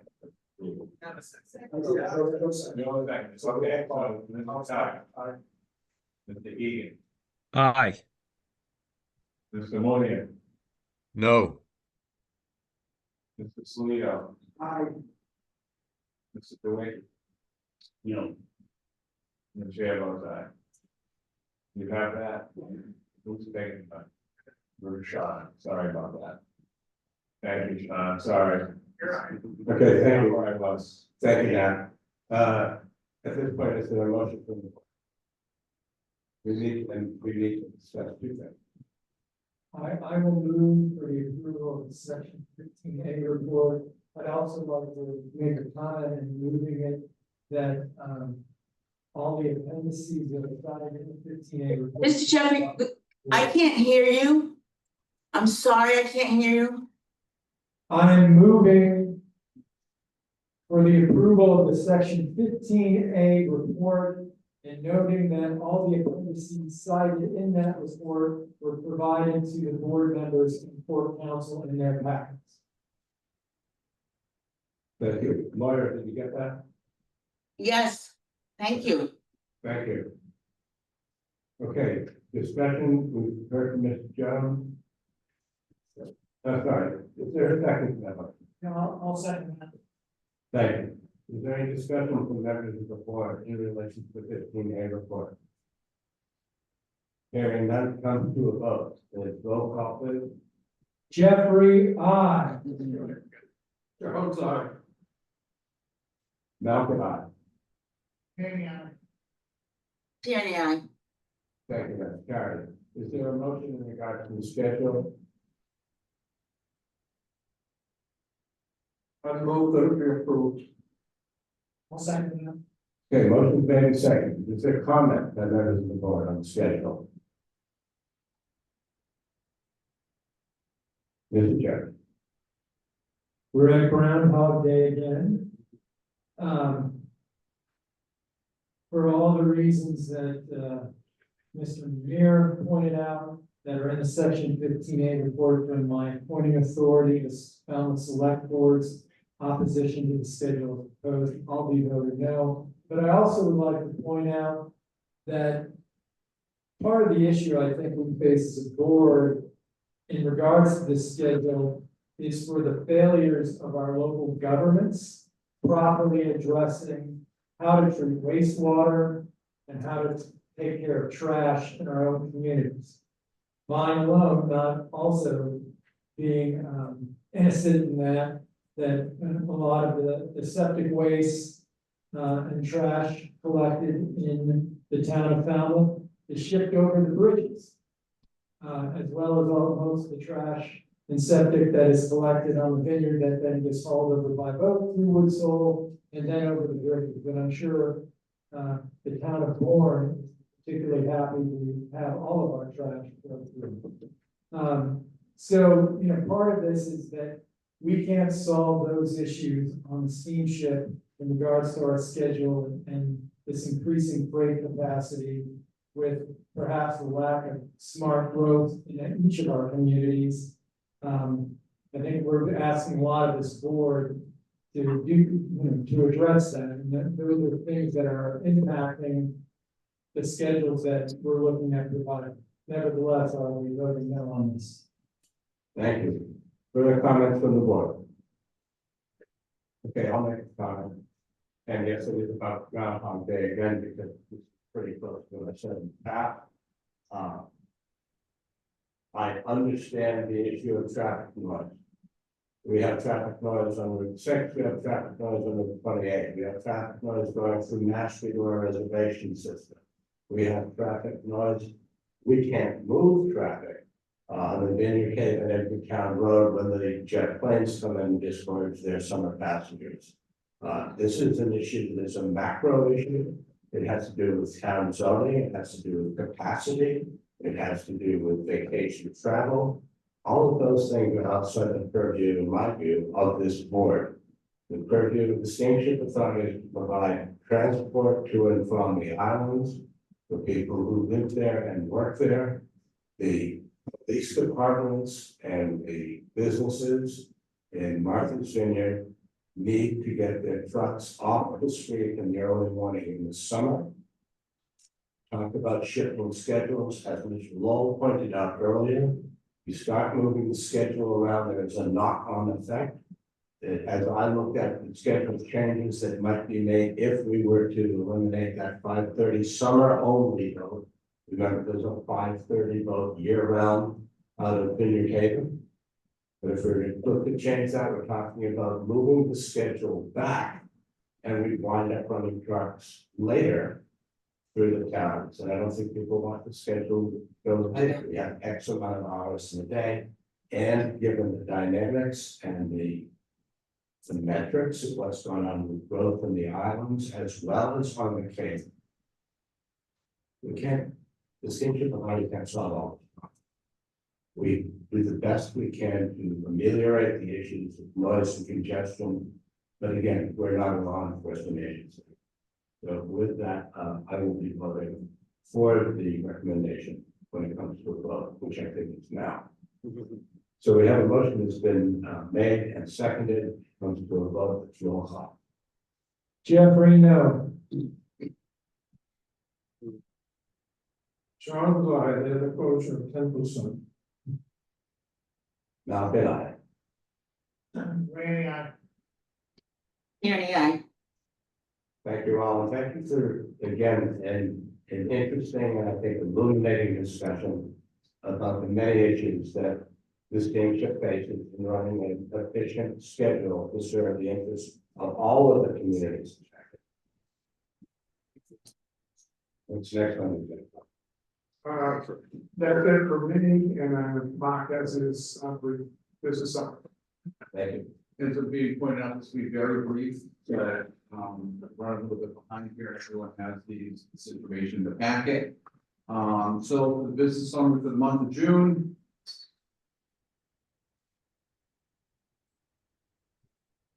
Okay, we have passengers carried, both routes combined, all these statistics are one way, are up 14, just over 1,400 passengers, or 0.4%. Year to date, we're up, just under 12,000 passengers, or 1%. Passengers vehicles carried for the month of June, the Vineyard Road was down 2,000, just over 2,000 vehicles, and that is primarily due to standard fare, passenger autos and trucks. Nantucket Road was up across the board in every category. 639 vehicles at 8.3%, and for the month combined are down 2.3%, or just under 1,400 passenger vehicles. But year to date, we're up just under 1,500 passenger vehicles, 0.6%. With the Nantucket route being out, just 1,650 passenger vehicles, while the Vineyard route's down almost 200 passenger vehicles. And again, the Vineyard route, you can see the decline in the standard fare vehicles. Freight vehicles for both routes are up just over at 49 vehicles for the month of June, or 0.5%. The Nantucket route is up, while the Vineyard route is down. Both routes combined year to date are down 0.4% at 211 vehicles. The Vineyard route is down 2%, while the Nantucket route is up 2.4%. Cars parked for the month were down combined for both routes 1.8%. Year to date, we're down 3.2%, or just over 2,100 cars parked. Trip summary. So for the month of June, we had 12 trips canceled for mechanical, 6 for weather, 7 for traffic, 60 for schedule changes. That's all on the Iyannough, and 6 for crewing. Down below in the purple, you can see what the current year-to-date percentage of cancellation for each category is compared to the green for last year. And you can see we're better as far as the mechanical and weather compared to last year, as well as the crewing. Financial snapshot. So total revenue was down 1.2 million compared to budget. Big driver on that is the other income, or the timing of grant revenue.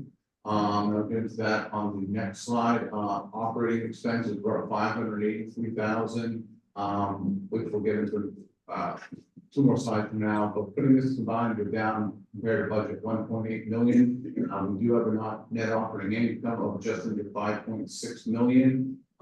Year to date, we have an operating loss of 6.4 million, which is trailing behind budget by about 485,000. Okay, big driver on the operating revenue side is the automobile revenue, and that's being driven by the standard fare reduced quantity on the Vineyard route. Rent revenue, that's being directly attributed to the barge revenue being down compared to budget, and the other income is grant revenue, where we originally was going to have work done at the Vineyard Haven terminal that Bob mentioned earlier, which is about 1.6 million. Since the expense didn't incur, we can't have the revenue reimbursement. So we're seeing the savings on the expense side, but we're also seeing the offset on the revenue side. That's what's driving that 1.6 million for the year to date. Is that project right there? So year to date, you can see the automobile revenue down 1.2 million, and again, that is really due to the standard fare automobiles and being down. Operating expenses, maintenance, as mentioned in numerous previous meetings, a lot of that was timing of expenses being realized, and that's why the month was up. But again, we're down 2 million on the maintenance expenses of about 1.6 million. So it's related to the Vineyard terminal. But year to date, we are down 2.9 million in operating expenses, 4%. And total operating expenses, another down 3 million, 4.1% compared to budget. July, passengers for both routes combined were up 2.2%, and both routes were up. On the Nantucket run, point out is that the fast ferry is down and the regular ferry is up, and a lot of that I contribute to the mix of the operating schedule of the bigger boats on the Nantucket run, where we had a slightly less operating schedule last year with the freight boats, and people were more able to travel in their cars, getting reservations they wanted instead of going on high speed and shipping their cars. But putting this together, all in all, looks healthy. We're up both routes in the passengers, 1.3% over 20,700 passengers. Total vehicles, Vineyard route was down 1.8% or just over 1,100 vehicles combined. The Nantucket route again was up in all categories, 12.2%. Again, that's contributed to the capacity increasing from last year where we had a decrease because of some crewing issues. But year to date, the Vineyard's down 1,963 passengers, 0.6%. Nantucket's up 5.5% or 30, just so under 3,600 total vehicles. I will take any questions regarding this.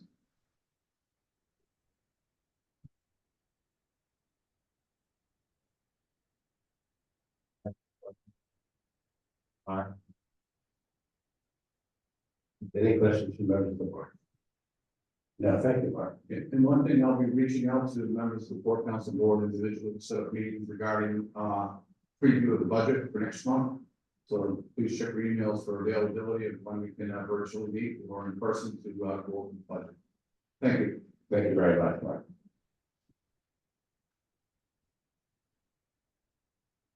All right, next, on the procurement, we had, we were going to be looking for a request for authorization for award contract number 04-2025 for the dry dock of the Sanctity.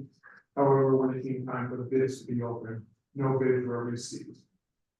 So as part of this, typically the shipyards that typically respond to dry dock packages, they don't have any dry dock availability.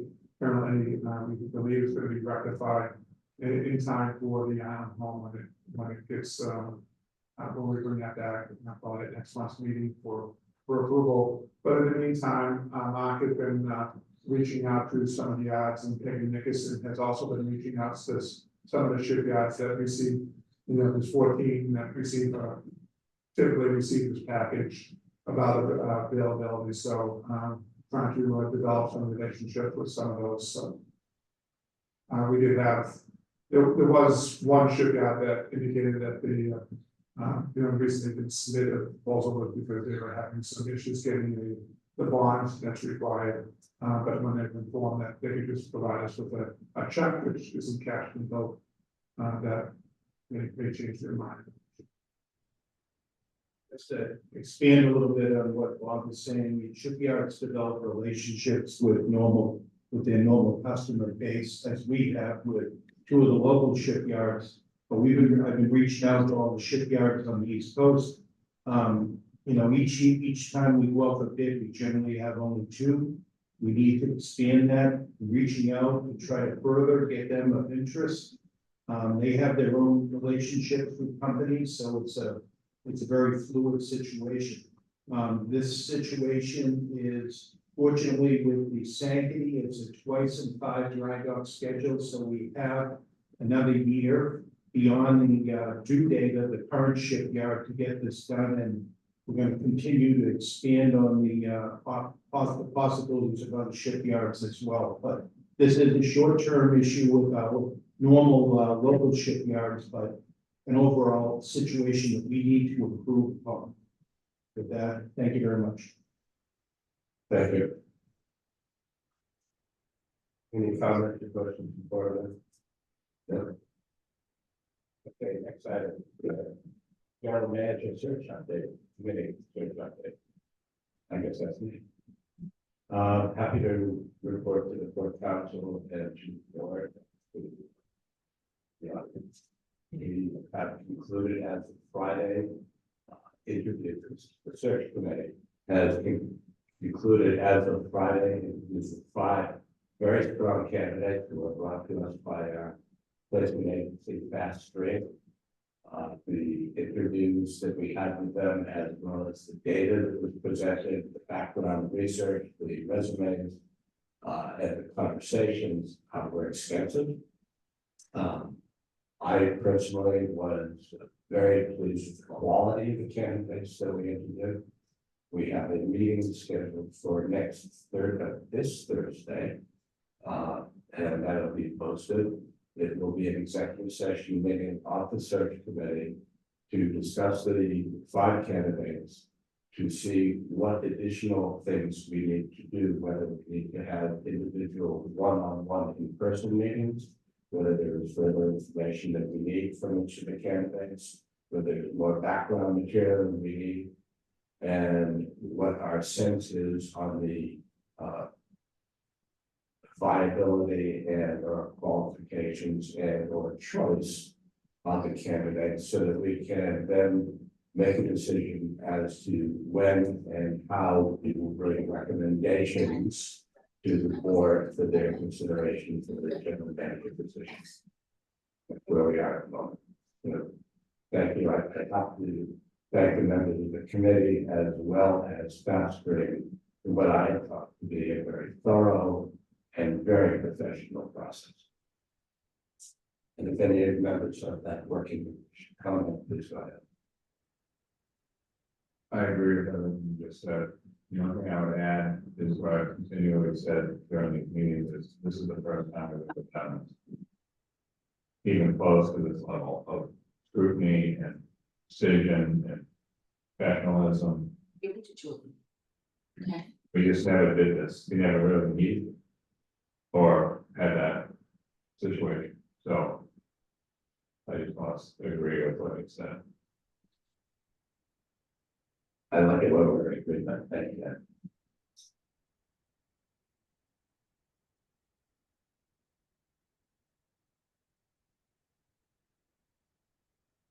The IT executive steering committee, Dennis? Yes, so, the IT Executive Steering Committee continues to meet. If you can recall from 90 minutes ago, when we got the reservation system updates. If you want a more deep dive on that timeline, project timeline, and the overview, feel free to tune into our YouTube channel, hit the like button and subscribe.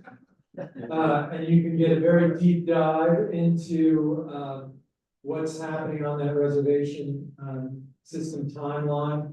I have to say that it is a very thorough briefing, and the team is pretty well organized, I think, on what needs to happen from a project standpoint. As far as the focus of the IT steering committee, our kind of next priority item for the implementation team in terms of the reservation system is to have a procurement plan, a master procurement plan in draft form presented to us, I believe, by October. It's the date. If you recall, 90 minutes ago, all those different stovepipes and areas of interconnectivity projects that need to go into place to support the reservation system, all of them will have a procurement associated with them, from the architecture that's needed, the hardware, the software, the ongoing infrastructure, as well as some outside sources. When we talk about training, who's going to do the training? Will we need procurement from outside vendors to assist us in developing training, both internally and for our customer? We've had a lot of conversations as well that when we start to migrate over to the new reservation system for the traveling public, what level of support will we need, and what resources do we have or that we will need to have in place to support that transition. So that'll be the next focus for the next 2 meetings of the IT Executive Steering Committee, looking at overseeing the development of that procurement plan in terms of not just what the cost will be, but what are our priorities. Obviously, we're talking about a substantial amount of resources will need to go into that. So we want to prioritize, obviously, there's some things that are non-negotiable, like the improvement of Wi-Fi at our terminals in support of this system. But perhaps the priority of when we implement full integration with our parking lots, that may not be a top priority as compared to Wi-Fi. So that's going to be the focus so that we know what are the costs, what are the priorities, and then how can we propose that to the board in terms of priority and costs, and then what we need to plan for. In addition to that, we will also be looking at resource allocation and timing of resource allocation. This is going to be a heavy lift, especially in terms of change management. And we're asking everyone to do their day jobs on top of this job and focusing on what additional resources will we need both internally and externally to complete the timeline that we have in place. Thank you, Peter. Now, we have here listed item number If 6. I may, I do, this have a whole new. Just as a reminder, O Plus fireworks, the 22nd of the month, weather permitting. So we will be diverting those later trips in the day. We already have posted that on social media accounts and website, but just as a reminder. And the other item that I have is that the schedule changing on September 9th, I believe is the date, that we will be triple crewing the Iyannough check with marine operations and fleet. Even though we have vessels that are going to be in repair and we have crews down in Alabama, we feel that we can triple crew the Iyannough. We know how important it is for the island schools programs. So. Thank you for that. Now, we have item number 6, which is public comment, but we also have a strategic plan workshop, and then we have public comment again at item 8. So the anticipation is that the strategic plan will take up to 2 hours. And so we thought that maybe people who would want to provide their public comment now and wouldn't necessarily be here at the end of the strategic plan. So that's why we posted that twice. Okay, well, in that case, we are at that point of the agenda where we will take public comment, Sean. Okay, if anybody online has public comment, you can, or you would raise your hand or hit the raise your hand icon on your Zoom, and I've got Maureen. Thank you very much. I appreciate the opportunity to make comment. By way of introduction, I have a residence at 12 Wilson Road, Woods Hole, and my comments are going to be based upon personal knowledge because I happen to volunteer on multiple days per week at the Woods Hole Library outdoor book sale. And for those that know where that is, it's right at the intersection of where the Crane Street Bridge is. So I have a daily observation, or almost daily observation, of the traffic issues. And so as I support Mr. Malcolm's suggestion that there be an outside independent review of the traffic issues, but I would urge the board to look heavily at the property that you control and what you can do using the SSA properties. Takes me to my point about right now, when you look at the rideshare traffic on a regular basis, these cars are stopping literally on Woods Hole Road right in front of the Woods Hole Historic Society, as well as the library, or pulling into those private lots to pick people up. They also sit idling on Luscombe Avenue and Railroad Avenue. And so while Mr. Jeffries suggested there was an improvement, in fact, I haven't really observed it much in terms of that. They sit and idle and they caused congestion. On a regular basis, at least 3 days last week, I watched traffic on Woods Hole Road backed up past Church Street, and people sat in line for 15, 20 minutes blocking a road.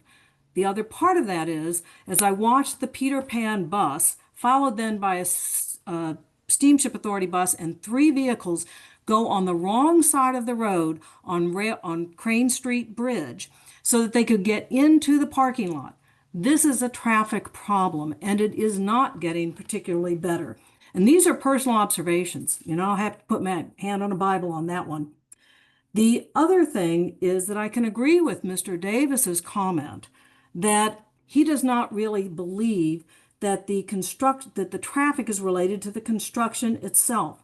I would suggest that it is the sheer volume that is being put into the town now that you have even larger vessels. I make the point that, as I think it was Mr. Munya said, that there was more deck space than ever before.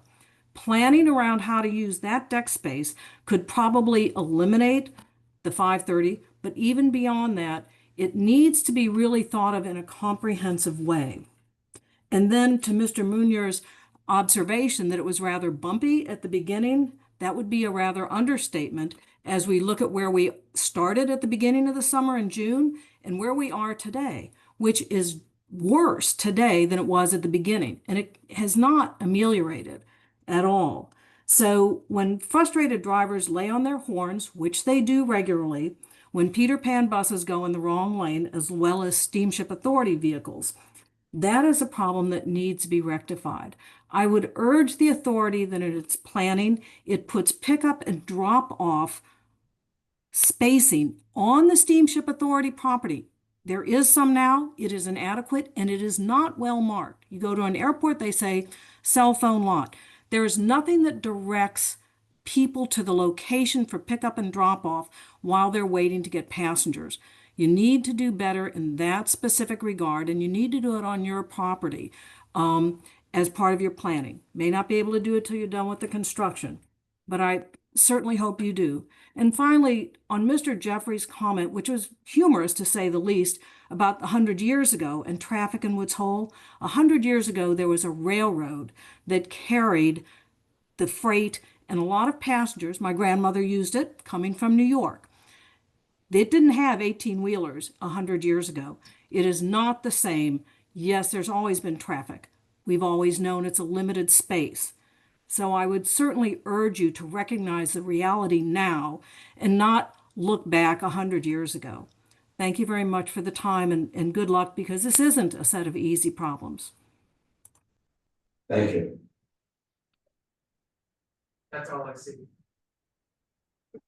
Thank you. We just have to keep it up. Go ahead. Yeah, Trumbull. Thank you, Nat Trumbull. My question concerns the steamship's commitment to running the 530 from the vineyards year round. And I appreciate the fact that the 530 from Woods Hole is seasonal. Why could the 530 from the vineyard not also be seasonal?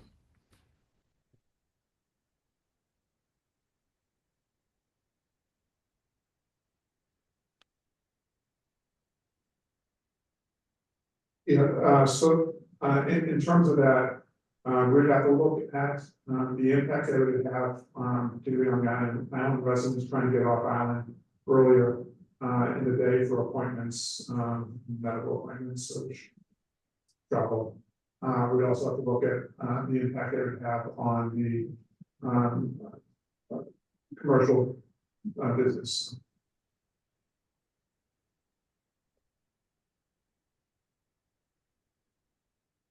Okay, thank you. And then there's one more from a Mark K. All right, Mark, bring it over. Yep, I'm still here.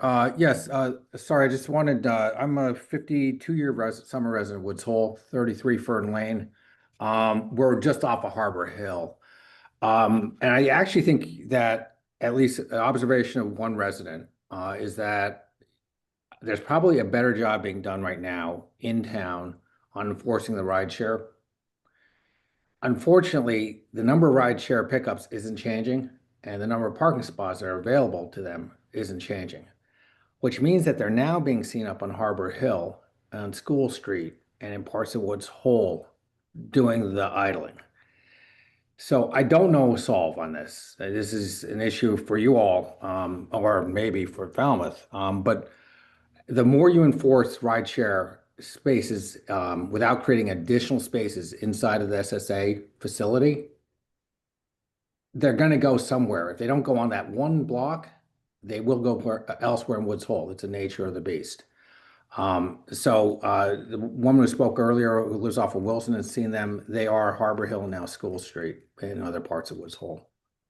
I recognize that you all are just serving the mission that you have, and it is about what will facilitate services to Martha's Vineyard and Nantucket. But Woods Hole folks are suffering, and it's mostly accentuated in the summer, as you know.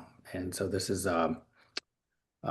been very painful. And the combination of that plus the road race this past weekend made it unbelievable from 4:30 a.m. all the way through. Thanks for your time. Okay, thank you for your comment. Okay, if that's all we have, we're gonna go into a strategic plan implementation workshop now. But first, we're gonna have a break for, thank you, but first, we're gonna take a break for human nature. We'll be back in 5 minutes.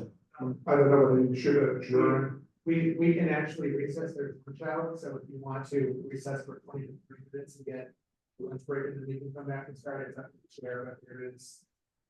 Yeah, it's roughly 12 o'clock now. Do you want to say we'll resume at 12:30? How about a 20-minute break? 12:20 it will be, so we'll be in recess. Thank you.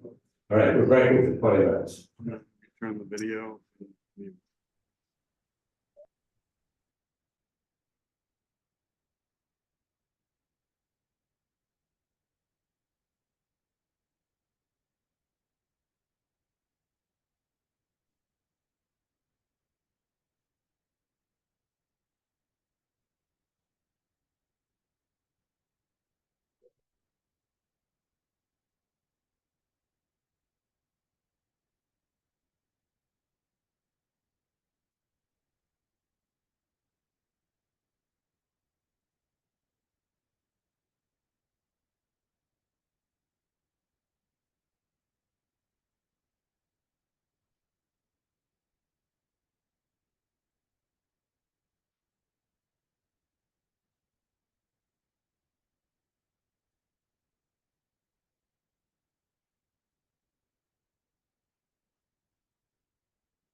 Sir. Okay, thank you all for reassembling. We're looking to try and have a hard stop at 2 o'clock on this. Appreciate Raphael's being here. And as you know, this is going to be a review and a workshop dealing with our strategic plan, where we are, where we're going, what we need to do in addition to what's underway, and anything that needs to come to the board and port council for their notice of review. And with that, Mr. Chair, Please. it may be helpful to reread there will be no votes, and there will be no votes. What but else? you should record the recording announcement. Oh, we get it really? Well, actually, just in case there is a vote. Right. Okay. Council agrees we can proceed. I was just trying to put suspenders on with the belt, but never mind. Okay. Upon the advice of council, we may now proceed. Over to you. All right.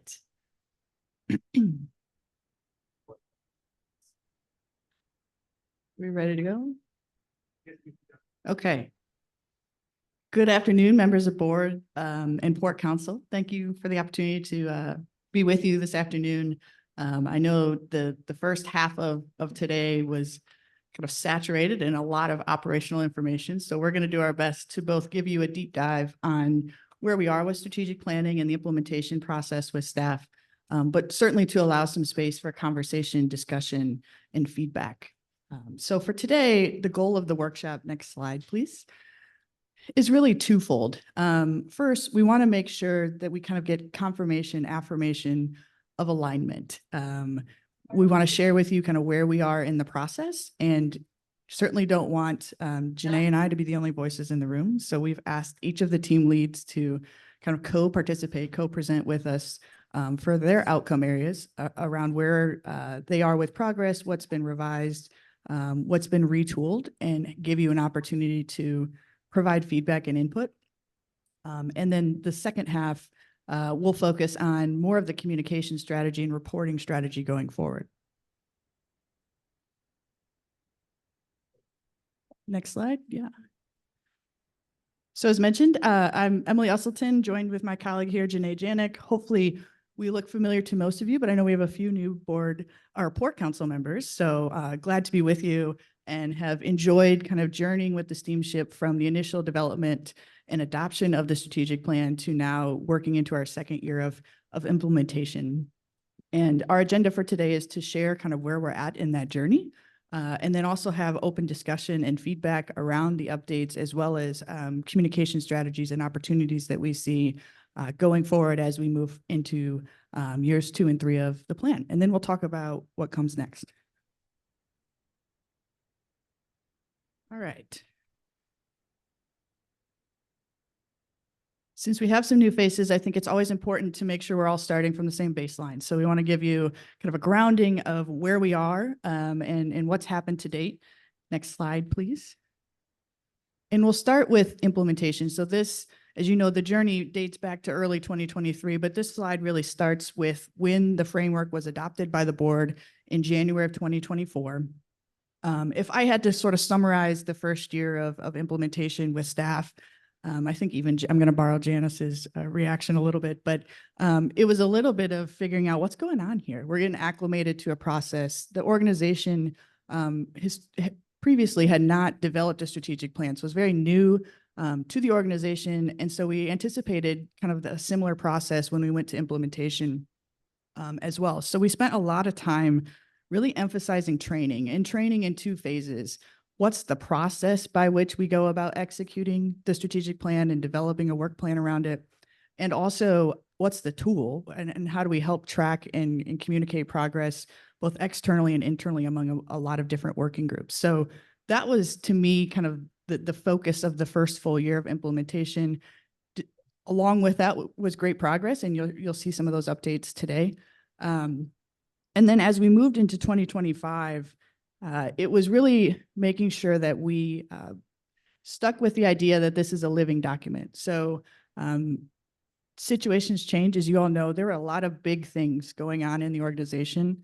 And it's important to take time to sort of reflect and reassess and make sure that the plan still aligns with the overall vision of the governing body, you all, and also reflects kind of the reality of the capacity, the feasibility of the organization given where they're at right now. So that's been our focus here in early spring. And that's what we want to share with you today is sort of the work that staff has done around that reassessment and what the roadmap looks like going forward. So I mentioned this already. It's important to think of strategic planning kind of in layers, if you will. And so when the board adopted the plan in January of 2024, I think it's fair to say that most strategic plans hover around 5 years. Some are shorter, some are a little bit longer. Often the vision is the most kind of long-standing aspect of the plan. And I think the vision for the Steamship Authority remains very much intact and relevant to today as it did 2-3 years ago when the plan was adopted and developed, as are kind of the big buckets or the strategic outcome areas, those things that have to go well in order to realize the vision. Those are the aspects that you all as governing body really influence and guide and provide prioritization to staff. This helps with decision-making, resource allocation, all of those things. But it's also important to note that, you know, things change. And so if you remember when we developed the plan, we said it answers 3 questions. What do we know to be true today? What do we hope to be true in the future? And how do we get there? And I think it's really important to revisit those same 3 questions periodically throughout the lifespan of the plan. And so particularly the first one, what do we know to be true today, felt very relevant in kind of the first year and a half of reflection. You all, as we've heard this morning, have a lot of major initiatives going on. You brought 3 new sister vessels placed in service. You have a large-scale IT reservation system replacement plan now underway. You've had leadership transition with the chief operating officer and upcoming transition with the general manager. Those are all big things that certainly influence kind of the context of the organization. And so it's important to kind of go back to the original script and say, okay, what's working? What might need to be fine-tuned, kind of given what we know? It's also important to celebrate achievements. So particularly this staff group is shouldering quite a bit of workload.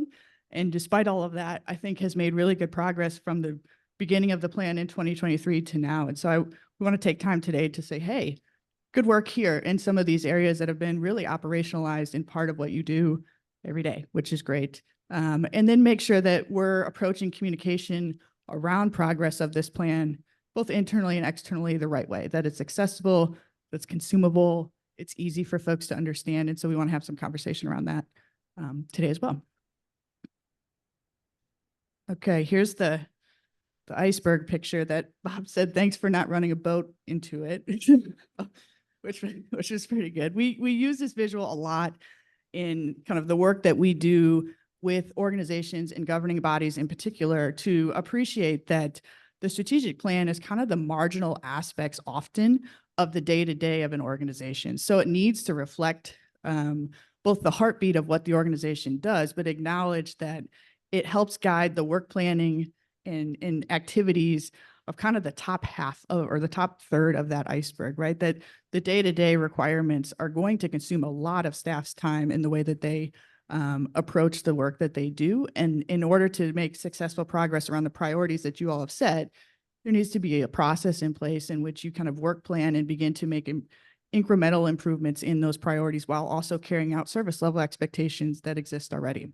And so when we met with staff in May, we felt like these were sort of the guiding principles that stood out to us after conversation with them for a day and a half or so around the plan. Like, what do we know to be true now, you know, a year and a half, 2 years later? One is just re-emphasizing the importance of capacity and feasibility.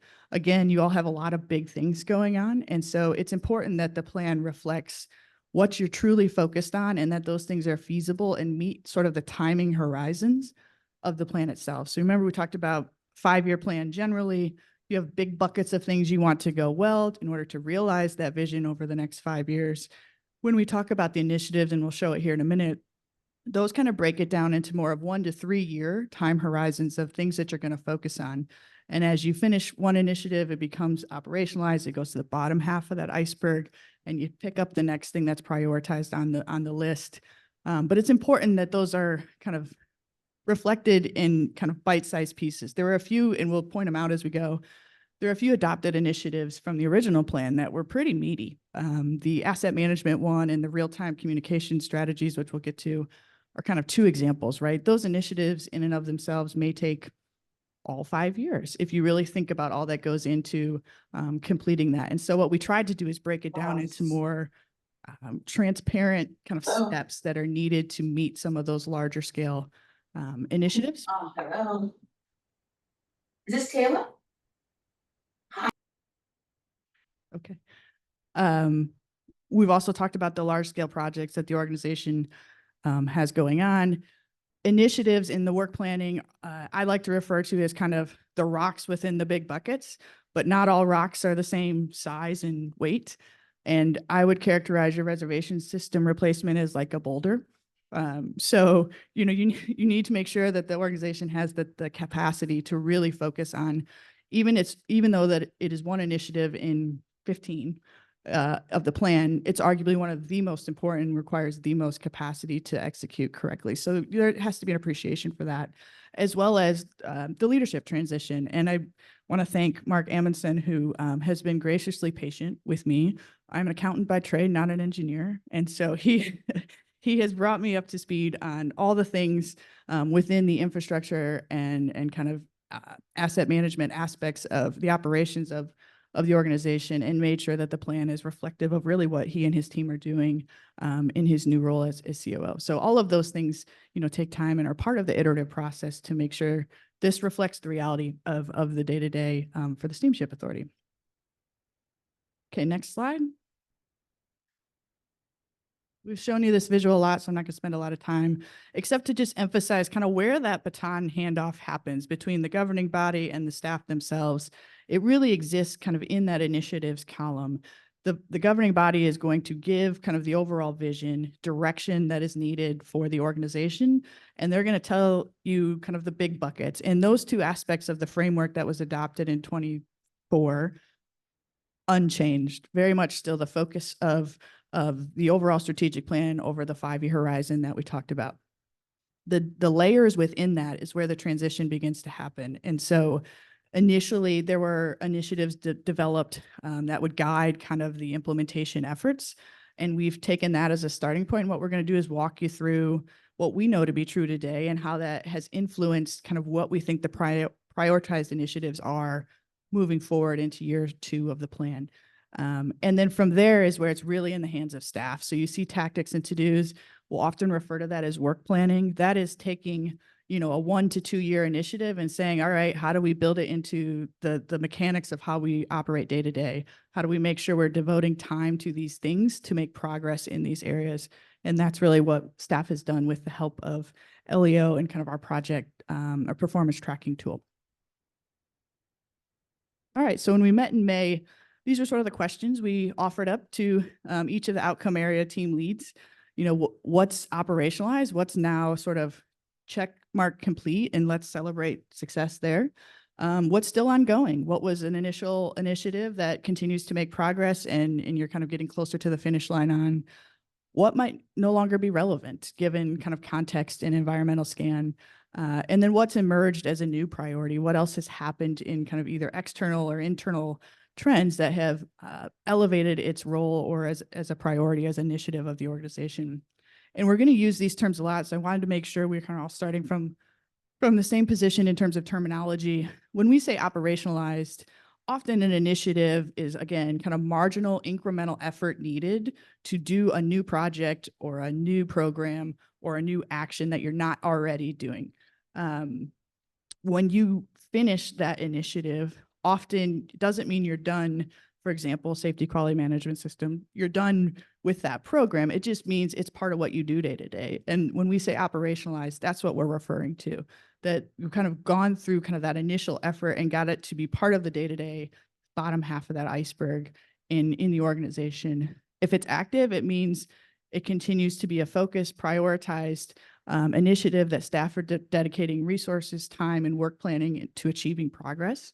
And if it's on deck, it's also a pun for you all, but if it's on deck, it mainly means it's coming up, right? So as things become operationalized, what's next that we're going to focus on, that's kind of the on deck horizon. So we may not have a fully vetted work plan of how we're going to do those things, but we know it's next up. And that will be the focus area over the next, 3 years of the 5-year plan. Okay. So I'm going to turn it over to some other folks so you don't just hear from me. But I know when Janae provided you all an update in May, right before we met with the team leads, there was certainly a desire to kind of take a deeper dive into the meat of the strategic plan implementation, which is what we're going to do. And I'm going to do it with the help of the outcome team leads, kind of sharing their journey along the way as well. I want to orient you to, I think you all should have a worksheet. And again, because we have promised to get you out of here at 2:00. So what we're going to do is make our way through all 5 outcome areas and ask that you sort of follow along in the worksheet. It'll follow the presentation as well. If there's an idea, a thought, a reaction, a comment that comes to mind, use the note sections to kind of take note of that. And at the end, we'll have a large group conversation around kind of holistically the plan. That's also important because, as you can imagine, there are plenty of overlap areas across those 5 areas. And the other important thing to note in each of these is there is the success statement. That was part of the original framework. It was, again, designed to provide direction around all the initiatives and the work planning and the KPIs. They should all align with that success statement. So that's a really important kind of high-level question to ask yourself as you're hearing the update. Does it all align? And that's a key takeaway for us today is, confirmation of alignment and where we've missed, what is missing, what are the other aspects that need to be considered that maybe haven't been, and that's where you can provide good direction and feedback to staff as they move forward with the rest of the year. So remember that there are success statements there, and we'll kind of go through each of the pieces, and I'll ask Mark Amundsen to come up first, who'll talk through enhance, maintain, and green our infrastructure and assets, where we've had a fair amount of rework, I would say, done in this space. So. Well, good afternoon, everyone now, not good morning, but we'll go start in, and this is a create a formal plan for vessel replacement that incorporates hybrid conversion, acquisition, and continuous standardization of vessels. So what's changed is the state of Massachusetts enacted emission reduction goals, continued to evaluate the infrastructure requirements to support hybrid or electric, alternate fuels that help achieve emission reduction goal in the short term. The adopted initiative is acquire new vessels, place sister OSVs in service, and then enhance asset management program to include all facilities and shoreside infrastructure. A comprehensive asset management program could take place to establish multiple asset types, vessel shoreside facilities, etc.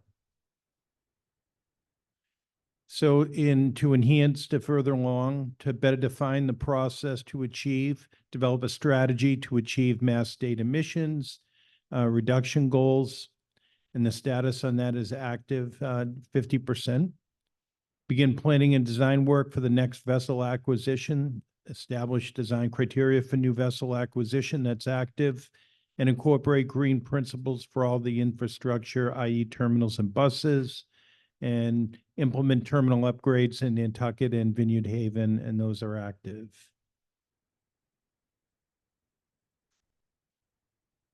So we have a chart here, a metric that total 835s issued by the Coast Guard during the calendar year for maintenance-related deficiencies found during vessel inspections.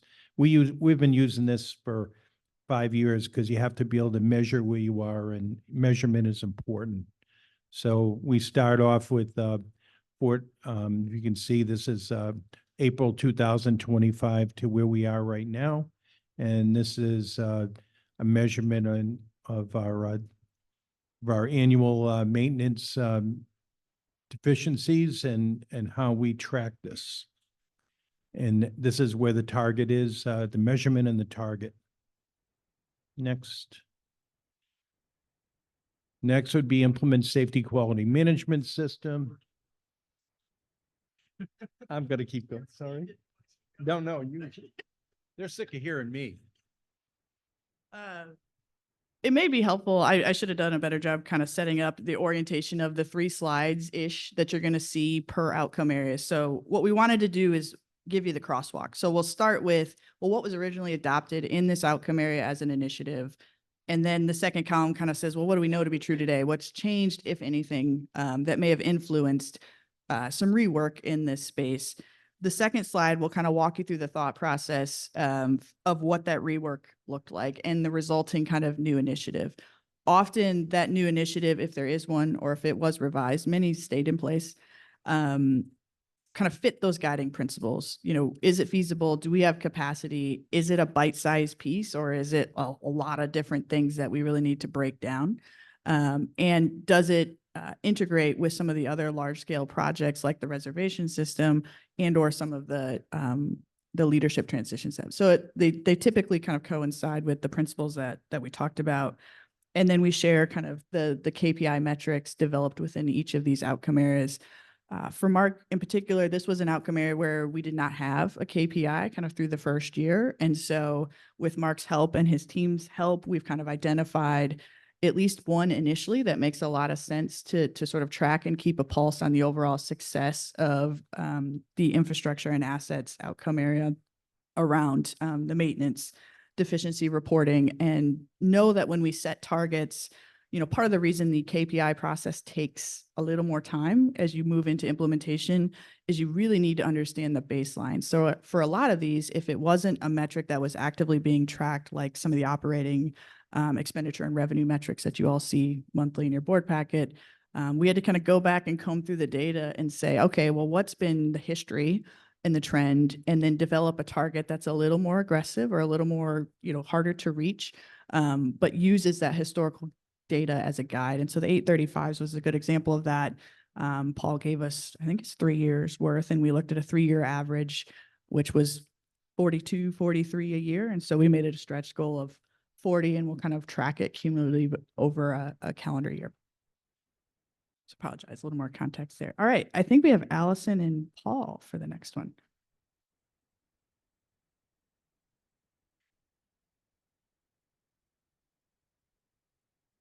Good afternoon. So safety quality management, so it is operational. And I'll give you a few examples.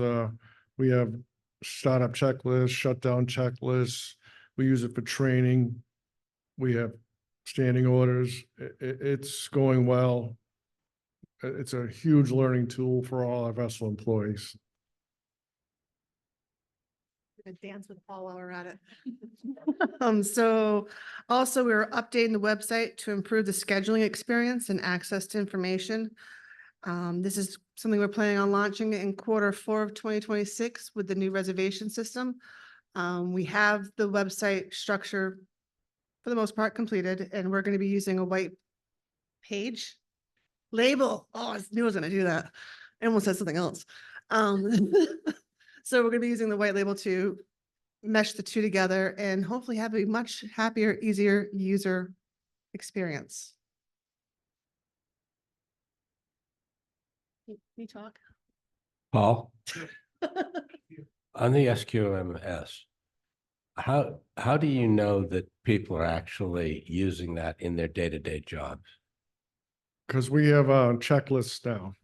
So say, I'll give you an example of how it works. So a watch comes on, the Martha's Vineyard at 11:30. So they have a checklist for requirements, and they have to report in that they did it.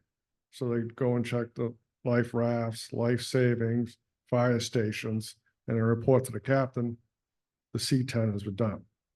So they're doing it all the time, every watch. So then it's okay. Okay. And so it's being monitored. Correct. Or checked. Yes, and every once in a while to make sure it's actually done. It's noted in the smooth log, which is the Coast Guard log in the wheelhouse. Okay. Thank you.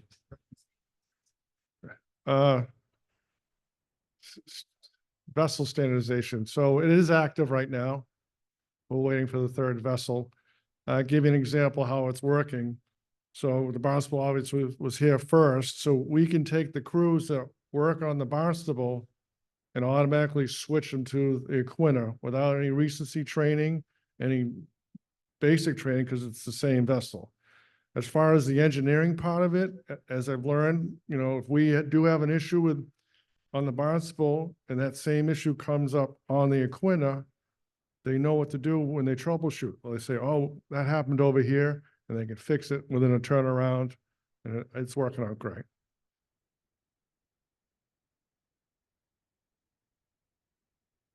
All right, also, we're looking at break out the asset management program categories and to conduct a needed assessment for shoreside assets. I know IT has gone around and has done some, I can't even use words today all of a sudden. They're going around and doing audits of the terminals in different locations and the equipment that's there. And also it's something that we're going to be using when we get to the new reservation system, as Mark alluded to back in his presentation, in regards to the type of equipment we're going to be needing that IDEA's advising us and what we're going to need, locations and whatnot. Also breakout assessment management program categories to create a facilities master plan that will be on deck once we start getting through the assets on the shore side. Mr. Chairman, quick question. And maybe it's not now. Do you want to get through the presentation and then go into the dialogue, or it just strikes me coming off of the morning conversations, is this category the one where we talk about doing a freight system assessment with the new vessels and an analysis and sort of start that conversation that we had this morning about how that gets optimized and what the options are and all that kind of stuff? Is, if we were going to jam it into the strategic plan somewhere, would it be here? You're talking about the need of certain trips and certain number of departures. Is that what you're talking about? Like kind of how we were talking about the five, I hate to say the 530 yeah, I mean, well, the Woods Hole 530 is the nexus, but it led to Rob's suggestion of sort of a holistic analysis. I don't know when we've had the level of freight capacity that we're going to have with those three boats and what that means, and how those can be deployed.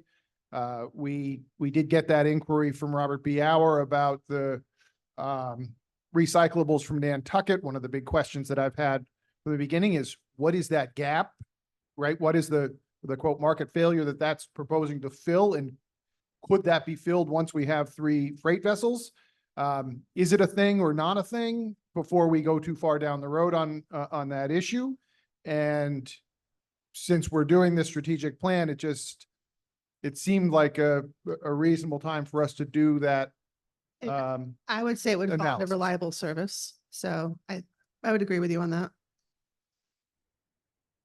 Nah. I have to just quickly, sorry, Mr. Chairman. I got it. Into the microphone. I think I may have caused my colleague to think I was meaning something I wasn't when I was talking about the schedules with you. More service meaning more deck space with the same number of trips. Right. I know what he's trying to say And compared to what you're. I know, and I just want to make sure we're not you. crossing over, Nope. like I said something that I wasn't actually saying. No, Okay. no.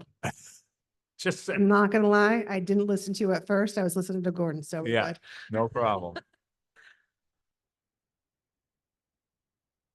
If I may, I think what Gordon Carr brings up a good issue is that as we look at the strategic plan, and in this case, there's an initiative already out there in terms of standardization of vessels, and then how does that improve our operational efficiencies?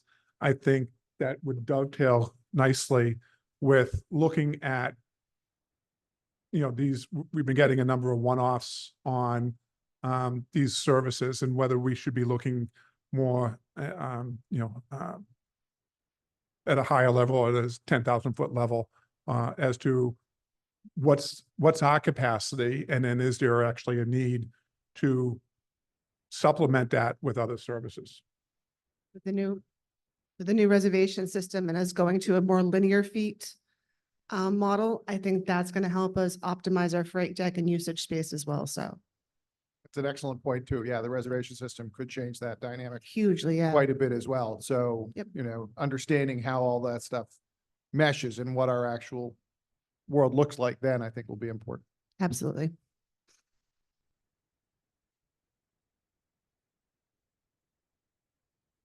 That is a great point. I had the thought this morning when you all are having the conversation, and you know what we've tried to keep it at 30,000 foot level for you all, the areas that you're influencing in terms of direction and guidance.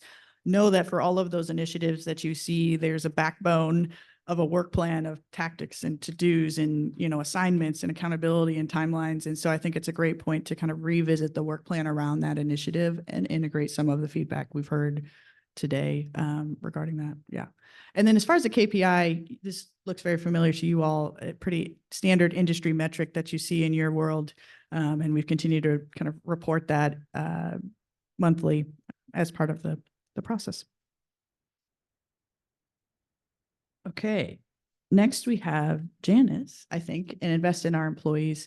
This is one that was pretty weighty to start. We had the most initiatives here than I think we had anywhere across the 5 outcome areas. And Janice and her team have done a great job kind of picking them off, if you will, one by one. So we went through a pretty extensive prioritization process for the 6 when we first adopted the plan to say, okay, you can't do 6 initiatives tomorrow. Where do we want to start? And have made great progress in 2 of those initiatives and really are able to transition to kind of the next one this year. And then I think some of the other areas, you know, will be influenced by the leadership transition and some of the workforce aspects associated with that. And so it makes sense to make sure that that's integrated at a time that's appropriate through the transition. So with that, I'll turn it over to Janice. All right, invest in our employees. So when I look at the top 2 initiatives, create a comprehensive onboarding process for all new employees and create an intranet or an employee portal intranet. I combine those 2 together because I think part of a good onboarding process is to have an intranet or a means of some form of a portal where employees can access for all information. So I've been working with Mark Rosen and his team with Business Central, which is a system or program that we currently use, or I should say it's an accounting platform, if you will. But they do have an employee or an HR module. So we've been working with IntraSystems to determine if this really will be, in fact, something that we'll be able to transition over to. So that's ongoing. Oh, Integrado, I'm sorry. Sorry about that. Identify opportunities that increase staff engagement and decision-making. So it's been a while since we've actually sat down with the employees to have a conversation about exactly what does that mean to increase the decision-making. So my plan is to start reaching out and establishing some focus groups to really dig a little bit deeper to understand what exactly does that mean to the employee. The recruitment efforts, that's operationalized. That's honestly something that is ongoing year over year. Joe Russis does an amazing job getting out to all of the maritime academies across the country. And then obviously we focus on the Mass Maritime, Maine, and all of the local regional high schools as well. So that's an ongoing process. Leveraging our SQMS policy review to document key business processes and standard operating procedures. That's something that will be a focus group as well. And lastly, the increased visibility of management on site. This is something that I think will probably wait until the transition happens with Bob, but I do think this is another area, once the new general manager is in place, we can get a better understanding of what that looks like. And I think another focus group would be appropriate at that time. Okay, so the ongoing initiatives is again, the onboarding process. These are all things that I just discussed with you. So the next slide, please. So investing, this is to the left, that graph shows the number of licensed captains that we have currently, and that we're at 27, which is our target. The next graph shows you that's our employee retention rate. And we're currently at 79%. We're trending in a positive direction. So that's a good positive sign. This is the number of annual training sessions per year. So our target was 40, and so you can see that would be January of this year, and we're starting to track and hopefully increasing that as well. And those are training courses that are not only through, most of those will be through our learning management system, but we also have, as you know, our training and development expo that happens twice a year. Our next one is in October. And those oftentimes will have vendors come in and provide training for our employees. So that information is also downloaded into, or uploaded, I should say, into our learning management system. So that's where that information would come from. I think that's it. Any questions? Thank you.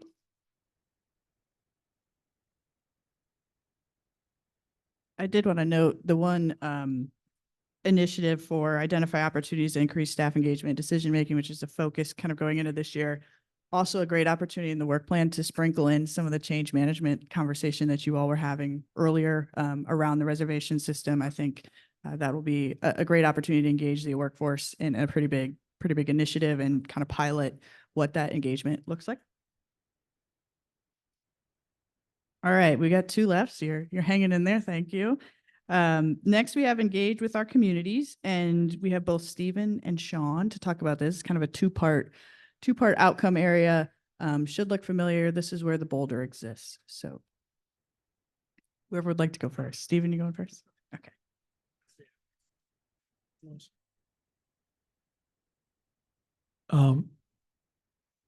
Since Emily has mentioned this large boulder on two separate occasions in this conversation, if you don't mind, I'd like to break from this, what I had prepared, just for a few moments to recognize my staff and thank them, because quite honestly, without my staff, it'd be a lot harder task to accomplish.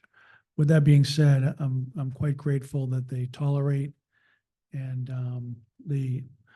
my continual reminder for continual improvement.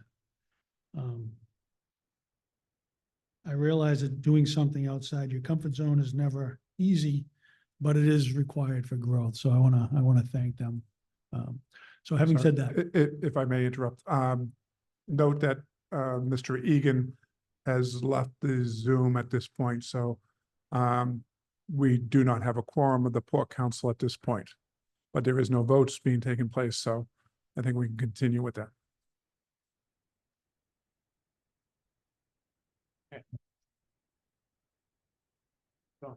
so in regards to the adopted initiatives, develop a reservation system replacement plan, we've seen on several occasions now, there is a quite extensive timeline and plan for developing the reservation system itself. So as far as the develop a reservation system plan, we can check that off. We've gone through identifying business rules and workflows. We're still working on that. We issued an RFP and we selected a vendor. In regards to implementing the system itself, we're in the process of gathering system requirements. We're in the process of solution design. We will get to system configuration and integration. We will very shortly tackle contracts, or as Mr. Jeffrey has mentioned today and in the IT steering committee, procurement. And that certainly has to do with going back to what Emily said earlier, which was one of her slides was capacity and feasibility, or what we do daily within operations. So I anticipate dealing with that as time goes on as well. And lastly, infrastructure upgrades across all facilities and all terminals. We anticipate that to be a fairly extensive part of the project. As far as identify gaps and improve real-time communication, we anticipate addressing those as part of the reservation system project as well. I hand it off to Sean for the last point. Sure, and I'm gonna stay here since I'm driving the slides, but the third initiative under this is develop a community engagement plan for each port community, focusing on the unique priorities and that integrates with our annual communications plan. That's remained largely unchanged. Progress is ongoing, and there will be some more specific tasks that I'll be executing with each of the board and port council members between now and the first part of 2026, if I remember my timeline correctly. Yes, and this. Okay. And then you want me to go over the KPIs?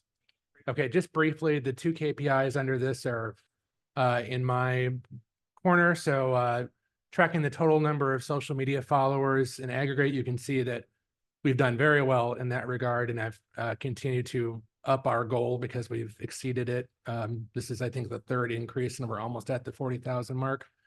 The e-newsletter engagement rate had initially set an 80% engagement rate, more realistically set that at 75, which is still twice probably the industry standard. So even at the rate, we're hovering in that mid 70s range, which is still an excellent engagement rate across the industry. So even though, the 75% is an aspirational line, but our e-news and all those additions still do very well compared to the industry average.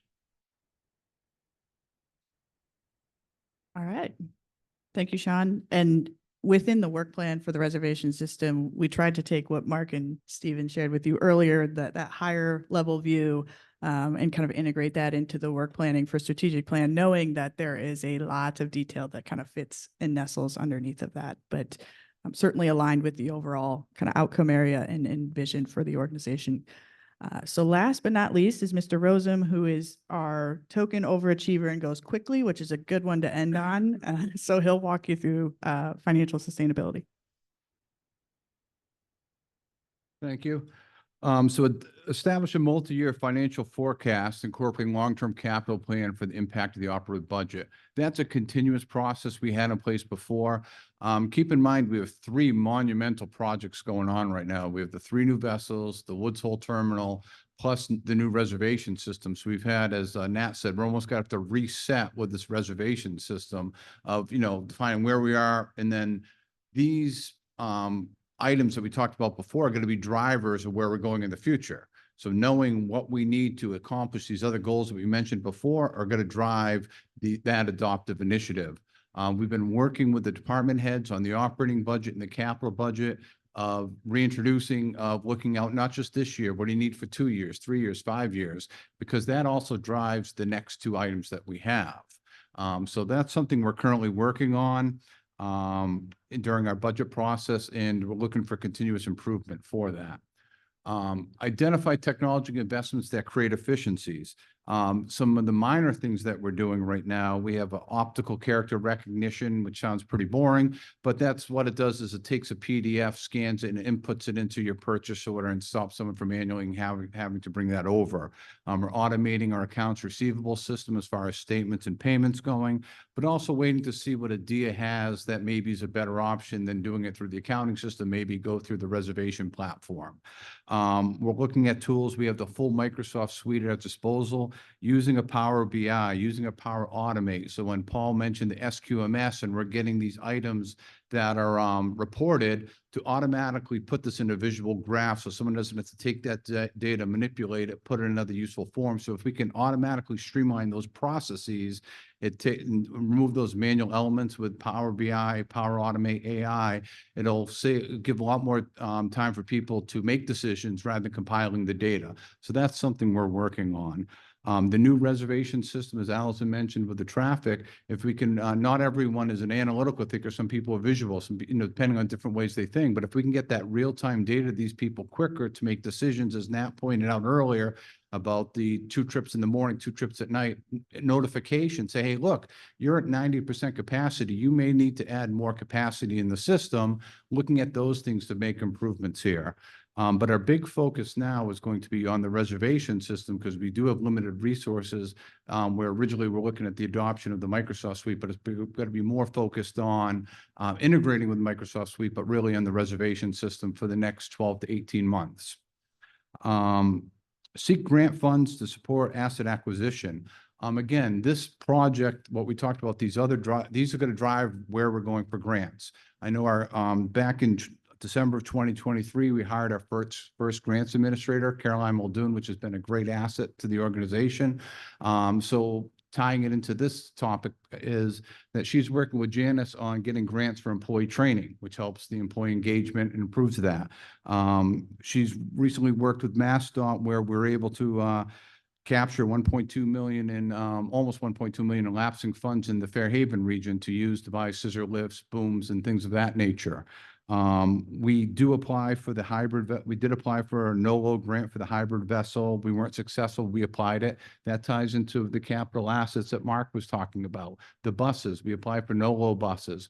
We have teamed up with the Vineyard VTA and got grants on a Volkswagen settlement for some of our electric buses. So we work on it. So we don't have the KPI necessarily where we apply. We applied for a no-load grant, but the air in the Vineyard was too clean. So if we scored perfectly on all of our categories, we still would have been below the lowest person who was awarded money. So we're going to continuously to apply for these grants, but this ties into the multi-year forecast. And this project is, if we know what's coming down the pipeline further out, then it helps us easier to apply for grants or allocate grants.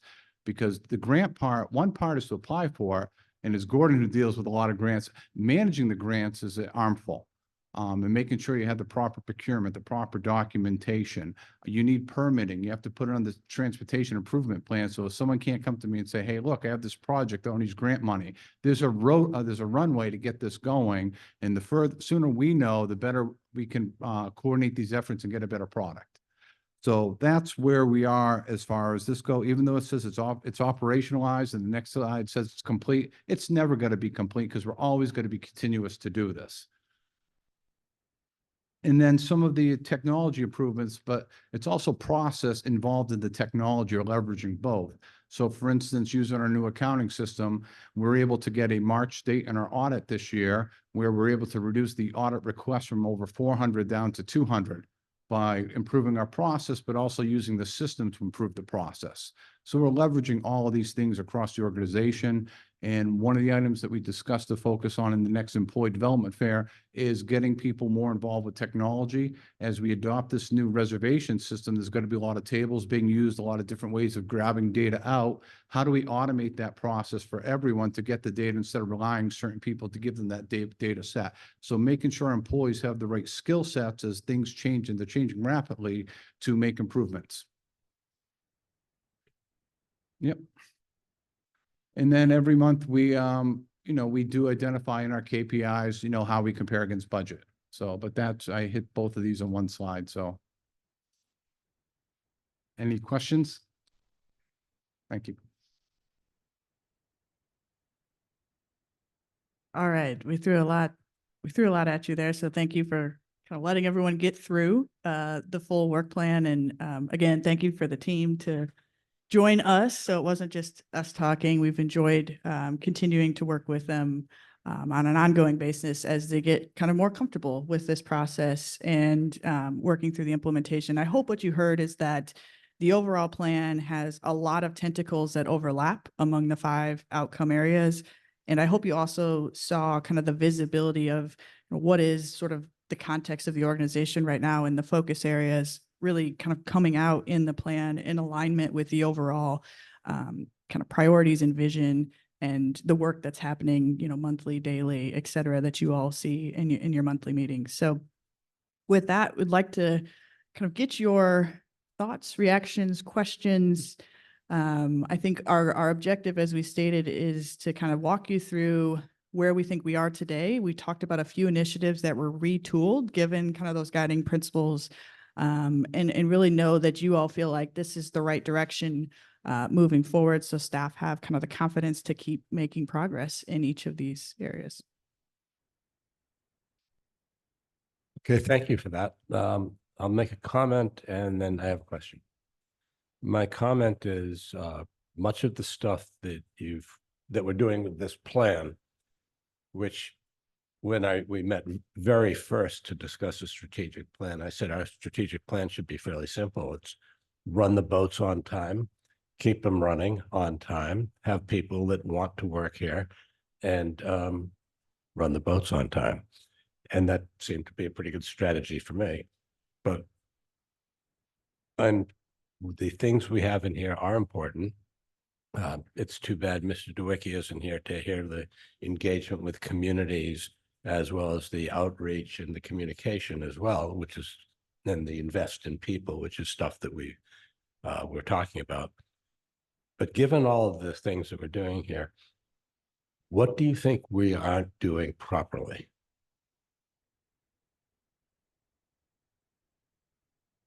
I don't want to give you easy questions.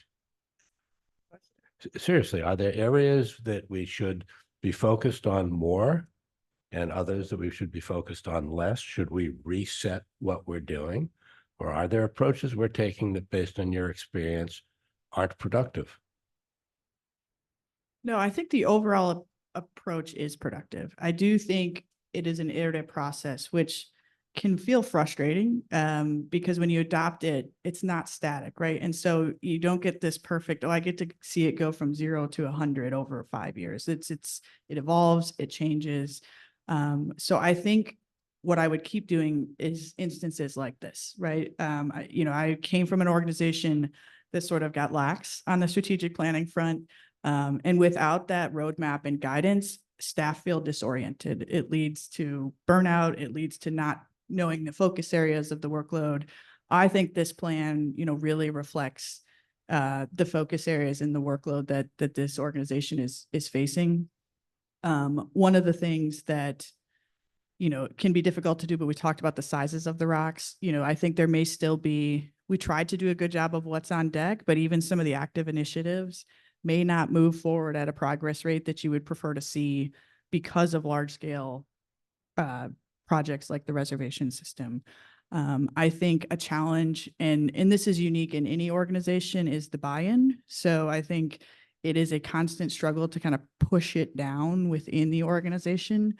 I think the opportunity exists because of some of the transition that has already happened and will continue to happen this year. I think that was a big focus when we thought about kind of what year 2 support looks like. It was kind of twofold, acknowledging the transition and knowing that that presents opportunities and challenges.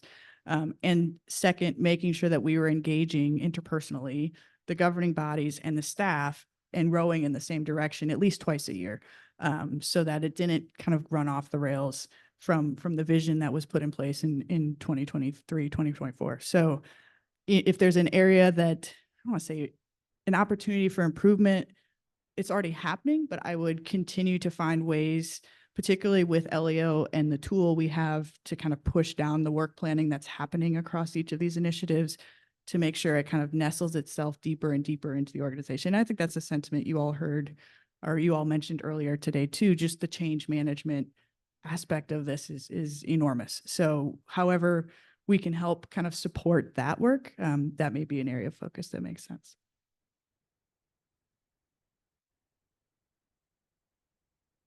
Comments, questions?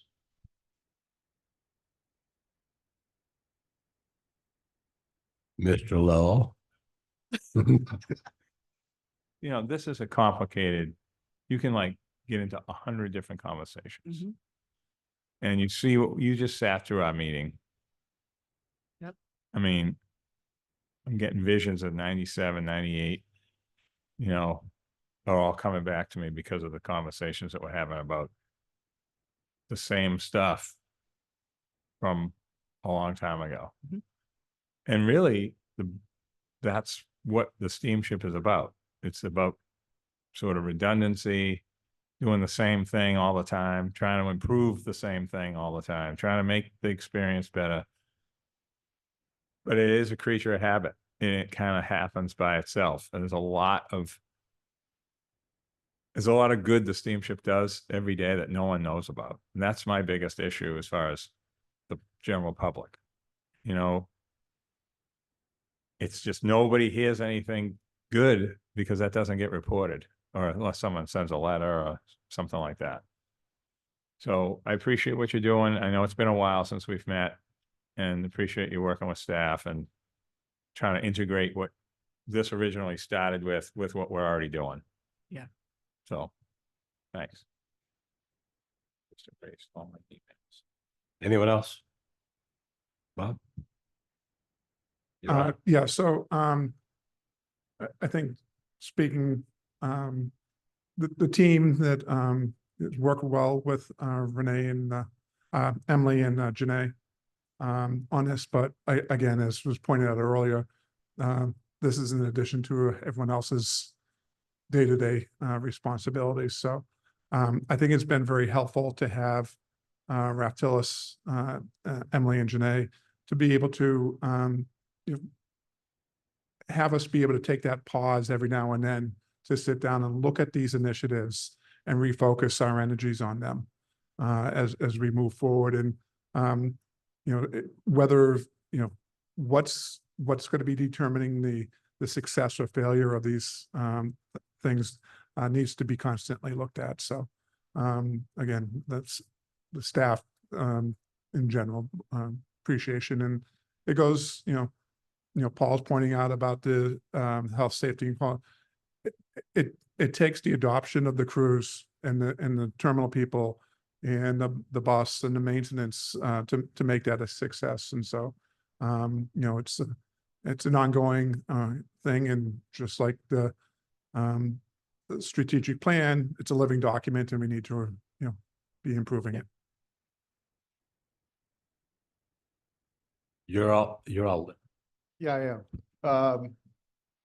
Just to echo the living document thing, right? As a recovering consultant myself, having done strategic plans for other organizations, it is important to do. So I'll echo a bit of what Nat said, which is the fundamental mission of the authority remains the same and remains consistent.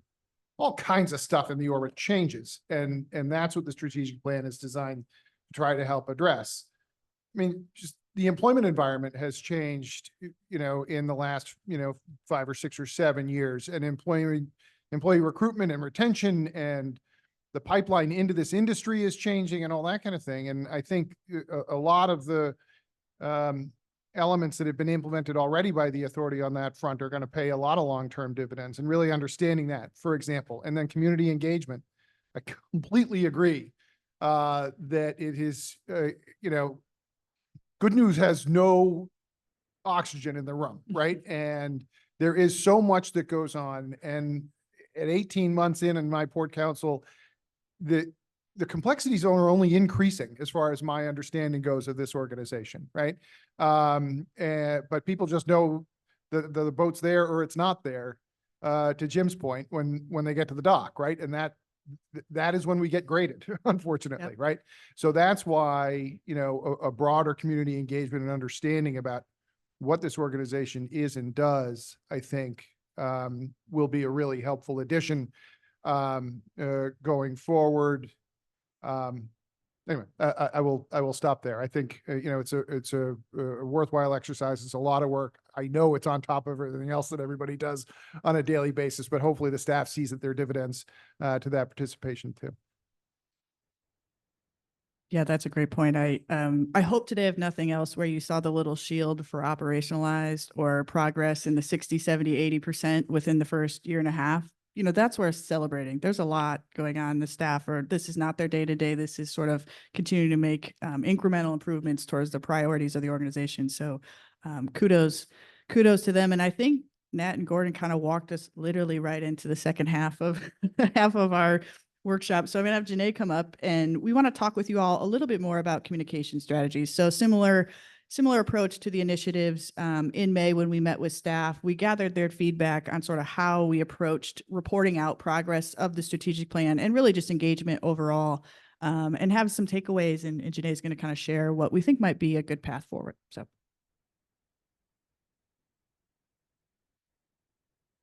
Appears that Ms. Tierney has left the Zoom as well. So She dropped off at about 1:15. That's not on. Gotta go, you guys.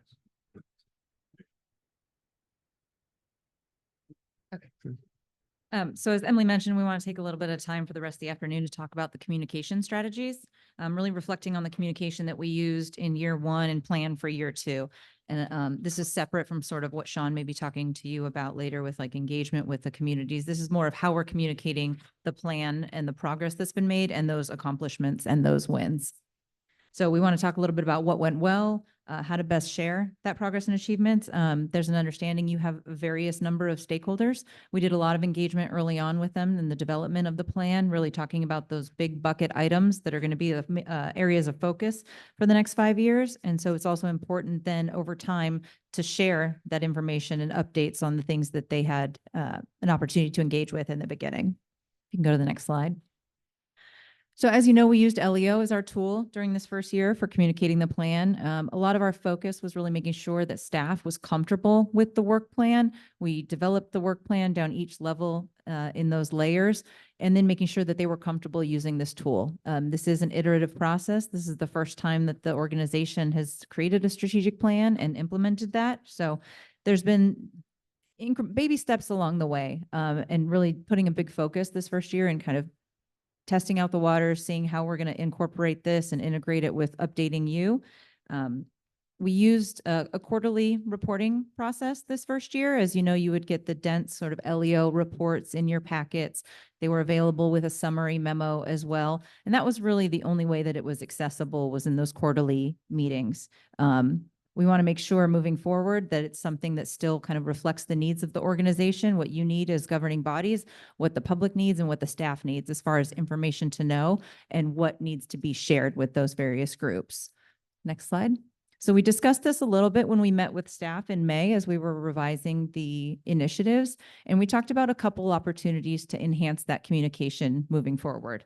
One of those was making it more accessible, easily accessible to know what progress is being made, what the plan looks like at a current point in time. And so as part of that, we discussed having a greater opportunity for real-time communication for the governing bodies, utilizing LEO to have a public-facing website that is updated in real time. You can go in and you can review the progress and the actions that have been taken by staff. And this is really an opportunity then to share those wins. As you said, there's not a lot of good news that gets shared. It's often the things that sort of stick in someone's side, or if someone was inconvenienced, those are the things that people like to discuss in any organization across the board. So there's really a good opportunity there to utilize this and make it available so that members of the community or yourselves can go on at any time and see what's going on and have an understanding of what's being done, progress that's being made, and looking at that holistically, as you've already seen from the groups today with the progress. There's a lot. There's a lot that's been done. There's a lot to share, and there's a lot of wins that you should absolutely make sure are out there for the community to be aware of. So I just want to take sort of a few minutes to have an open discussion, reflecting on the process that we used during that first year.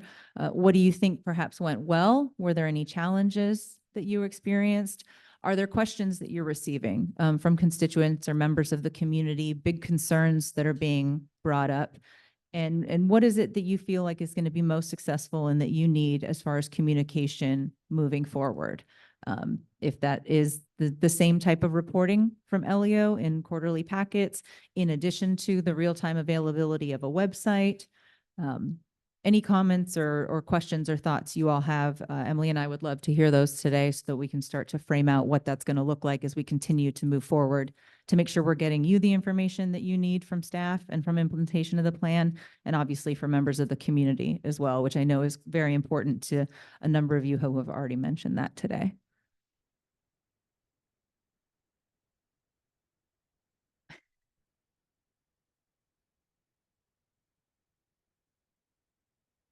That's a lot. Oh, that was just a little. That's a lot. Quick that you're little. asking. I mean, part of the issue that the Steamship Authority faces, and I suspect any large organization faces, is that it's only news when the man bites the dog. And when the dog bites the man, that happens all the time. So our ferries run remarkably well. We have very few mechanical breakdowns. All we hear about, however, and all people want to talk about is the time that it doesn't work well. And that then gets amplified by social media. And next thing you know, somebody's an influencer, and the next thing you know, that's the story, as opposed to the thousands of things that go right every day. Mhm. That's just not the story. And I don't know how in any situation you can manage this other than what I see some people doing to manage this, which is just deny anything bad ever happened and just tell everybody they're wrong when they say something happened. So if you have any suggestions as to how one can proactively talk about the things that are going well, the things that you're talking about that are doing, the things that are active, the things that are responsive to community needs, responsive to community engagement, responsive to the mission of the Steamship Authority, which is safe, reliable, consistent service and communication. I'm delighted to hear opportunities that exist. We don't have softball questions, by the way. Oh, that's a little easy question there. I think a big step in that is first being able to put the plan out there and have that transparency of information so that it's available to members of the public to look at what is being done, what are those wins. A component of that might also be tied to, I hate to put him on the spot, but I don't know if it's any of Sean's initiatives as far as how the organization is communicating with the public on a regular basis. If there's opportunities to highlight, much like Janice is doing in her area, highlighting employee spotlights. If there's opportunity there to sort of speak to those wins and those achievements. I know I've seen them on the Steamship Authority's social media pages, and unfortunately, you cannot force others to read or to take in that information, but making sure that it's out there and it's available, I do think goes a long way. Emily, have anything too?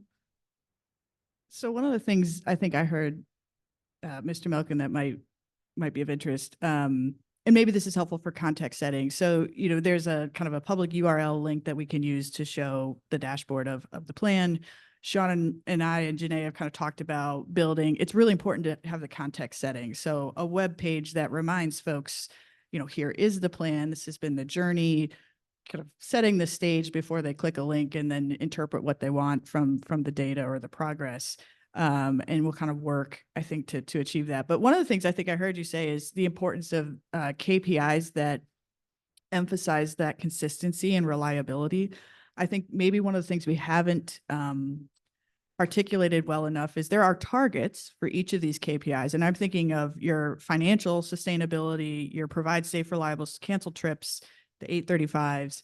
Those targets have been set on a baseline for the Steamship Authority, but they're also really good targets relative to a larger industry. And I know when we first developed the plan, we talked about how you all are unique, right? It's hard to find an organization that looks like you, but there are others like Seattle and some that, so maybe we can do a better job of kind of where we know there are industry metrics and you all are consistently sort of achieving a target that's well within, if not below those metrics, surfacing those. I think based on your comment, if you can put a visual that reminds them of that consistency and reliability, that's a helpful tool. So that's an opportunity that I see.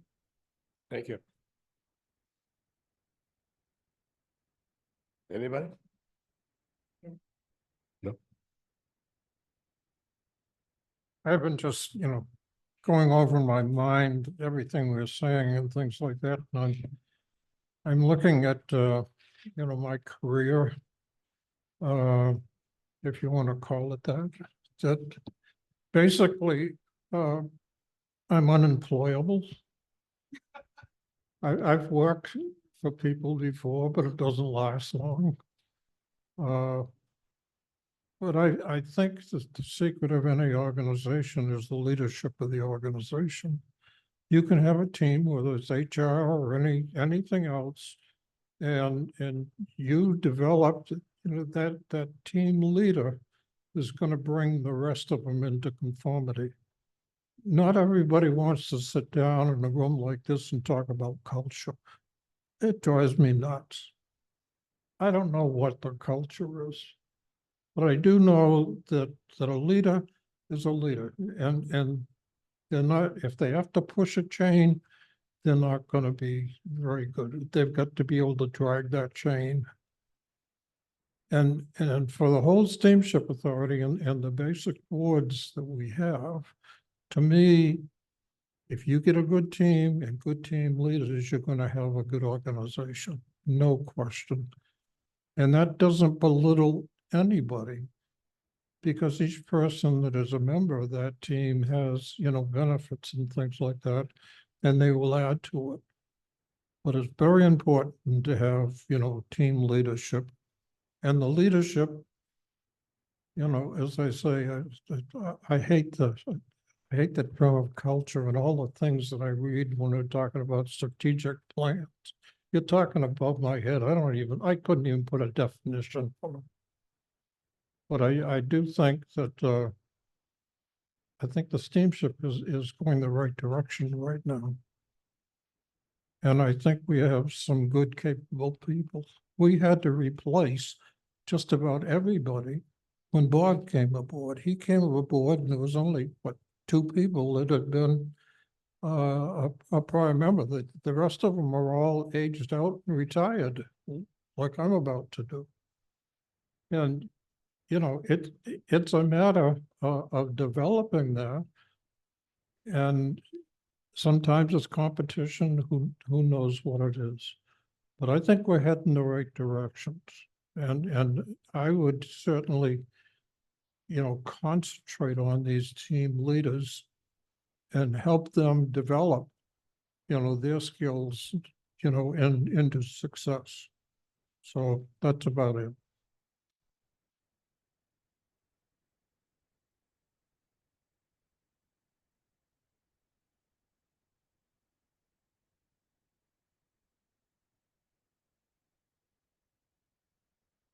Yeah, no, I think it's, I came in a little late, right? So I was catching up on the strategic planning process.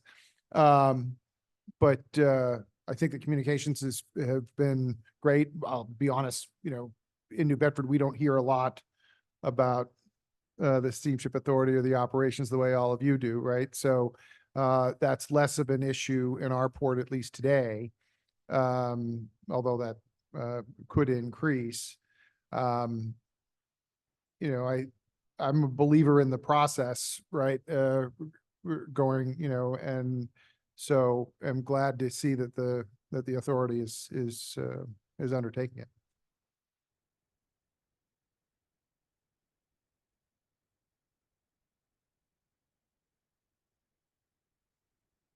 Unless anybody from staff wants to comment? Okay, we'll take any public comment at this point, Sean? Do you want to talk next Whoop, steps? Or do you want to do- we're not done yet. We're very close, but we'll wrap and then you can take public comment if Okay. that works. That's RAP or RAP? WRAP. Oh. wrap. Sure. No, we certainly appreciate your feedback and comments. It sounds like we have general alignment, which was our goal today. And thank you for taking the time to sort of listen through the process, because I agree with Mr. Carr. I think the value really is in the process. As far as next steps are concerned, kind of not listed here, but immediate next steps, we plan to update the framework to reflect kind of the iterative process that we've gone through with staff, and then coordinate with Sean and his team how to kind of visibly bring that forward in an online platform with the link that we talked about, the real-time public URL. So that'll be a focus for us over the next few months here. I think it's a good nod to Mr. Davis and the foundation that he set in the work that we've done, both developing a strategic plan and now moving to implementation.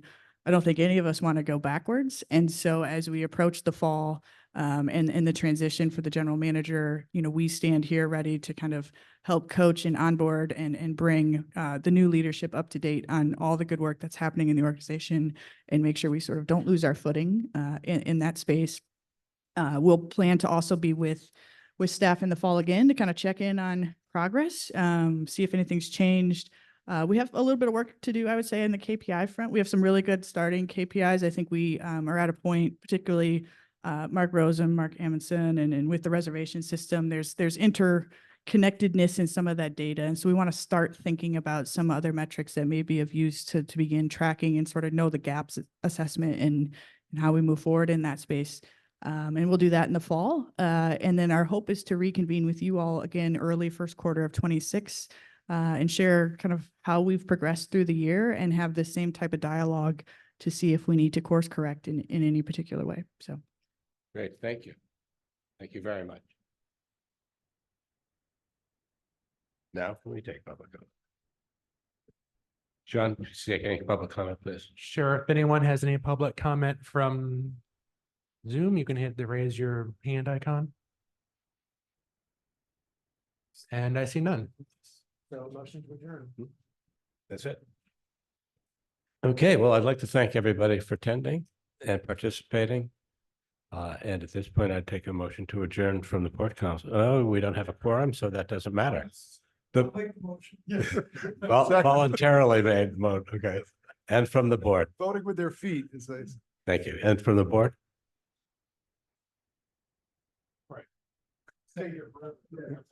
But the board, let's stop being parliamentary. The board has a quorum. Is there a motion? I'll move to adjourn. Thank you. Thank you. Made and seconded and comes to a vote. Jeffrey, I. Malcolm, I. Randy, I. Thank you, everybody, very much. It's been very valuable. Appreciate your time. Thank you, everyone.